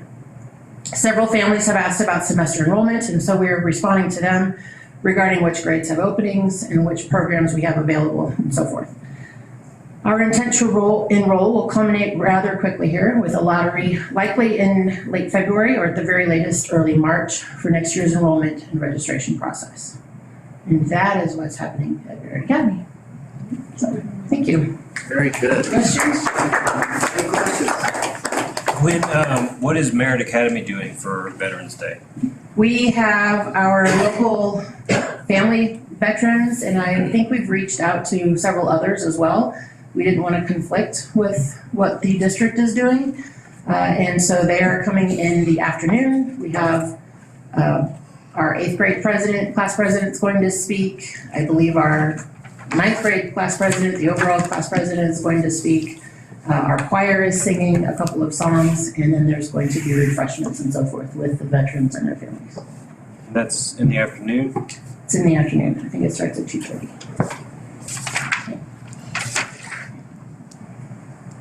Anything else? Thank you. Very good, thank you. You're going. All right, superintendent report. So report, I was just highlighting some of the elements. You want to pass one over? Oh. Strategic I thought they were all elements. for me. Yeah. Looking at some of the goals we set at the beginning of the year, so these are just a few highlights in those buckets. So building rigor, which we don't look at as rigid. So building rigor, Nate alluded a little to this. Our elementary is really going after what we're calling our elementary 2x2. So that laser focus on rigor and instruction. The 2 weeks we're headed into Thanksgiving, the 2 weeks coming out, leading into our mid-year testing. So really working with our students on setting goals, tracking those learning goals. Teachers are leaning into and principals are looking for our high yield instructional strategies. So really being purposeful about that. And I think all three of our elementary teachers or admin sending out to parents information on how they partner with us to build those strong home routines, preparing kids, making sure they're sleeping well, eating well, setting goals with their children, and engaging in learning activities at home. When you look at our goal that was leaning into mentoring, just wanted to highlight our new things going on with our new staff. So our new staff induction takes a look at our staff that are working for their professional licenses. So our new teachers have been working with Karen over the last few weeks, all year, but over the last few weeks they've been out visiting schools. So Karen has taken that group out and they are together walking through classrooms and taking a look at quality instructional practices and discussing what they're seeing. So a nice little professional learning experience for them. And Laura Magnuson doing the same kind of idea for our special service providers. She is engaging with them in case management dialogues where they sit together and bring cases and talk about strategies and how they would work with that. And she has the benefit of both new staff and veteran staff that are working to become licensed clinical practitioners. Looking at stakeholder voice, Dell and I are continuing our networking tour. So continuing to meet, we still have first responders, business people coming up, but we've now added to our calendar staff listening tour. So we will be out in all 5 of our buildings before the winter break. And we'll be there all day for staff to sign up and drop by and just talk with us about wins, what we're calling wins, great starts, opportunities, and challenges. So just having some dialogue with staff members in all of our buildings. We are also hosting a luncheon networking event for our middle school students, our 9th and 10th graders, and our 11th and 12th graders. We're providing the lunch, they're providing the feedback. So we're going to chat with them about instructional strategies that they feel like are fostering or impeding their learning, opportunities and challenges. So the opportunity for them to have some feedback. We will also hit up our 5th grade classrooms. We just don't have that booked out quite yet. And then finally, some celebrations. So wanted to share, last time when we presented academic dialogue, our academic data, we did not have the PSAT scores for the high school. So they took a practice test. It was actually happening on the day of the board meeting. So we have those scores for 9th and 10th grade. Our 9th graders are 24 points higher than last year's 9th graders at the same time. 88 points higher than pre-pandemic. Wow. So when we looked back at the same practice test back before the pandemic, our 9th graders are 88 points higher. So thanking our middle school for preparing them to hit the high school ready to learn. Our 10th graders are 36 points higher than last year's 10th graders. And they are 114 points higher against themselves from 9th grade to 10th grade. So on the PSAT, their score has gone up by 114 points. Wow. So on this practice test. So 8th grade or 11th grade scores are due back the first part of December. So we're anxious to see those. If you arrived a little early tonight, you got to see our high school volleyball team take off. You saw a little parade out there. If you saw that traffic and wondered why they were out in front of Gateway, they were sending off our high school volleyball team to the state tournament. They swept the regional tournament, so did not lose a game.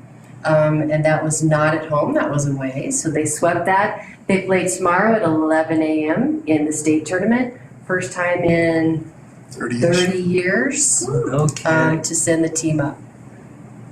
I was able to watch that live because Jason Rochette live streams that via Facebook.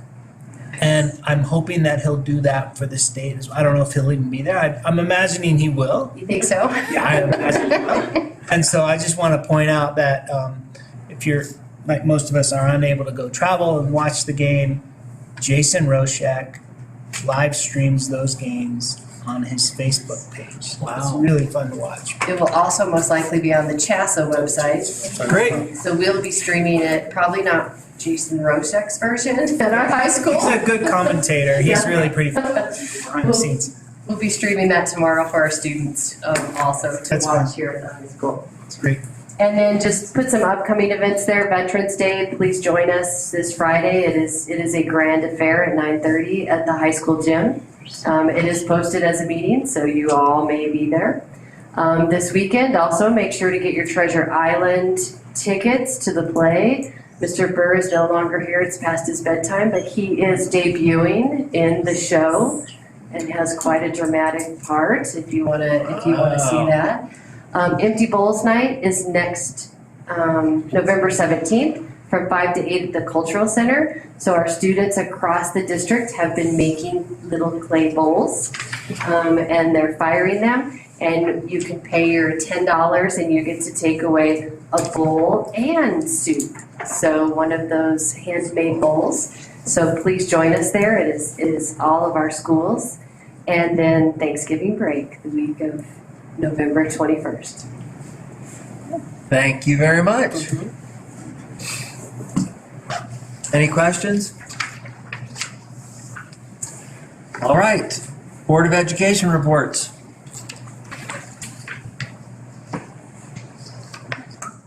Have a great week, and I will see you at the Veterans Day celebration. And Treasure Island, I forgot that. Anyone else? Do I have a motion? Motion to adjourn. Second, Second. roll call. Austin. Aye. Illingworth. Aye. Kimbrell. Aye. Patterson. Aye. Presterbrook. Aye. I always want to say control. Yeah, then we'll just leave. So that next week.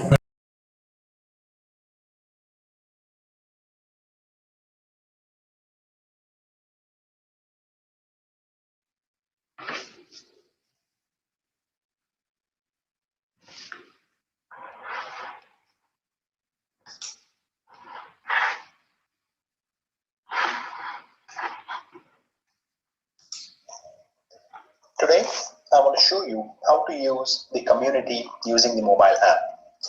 To access the mobile app, you need to download Mighty Networks.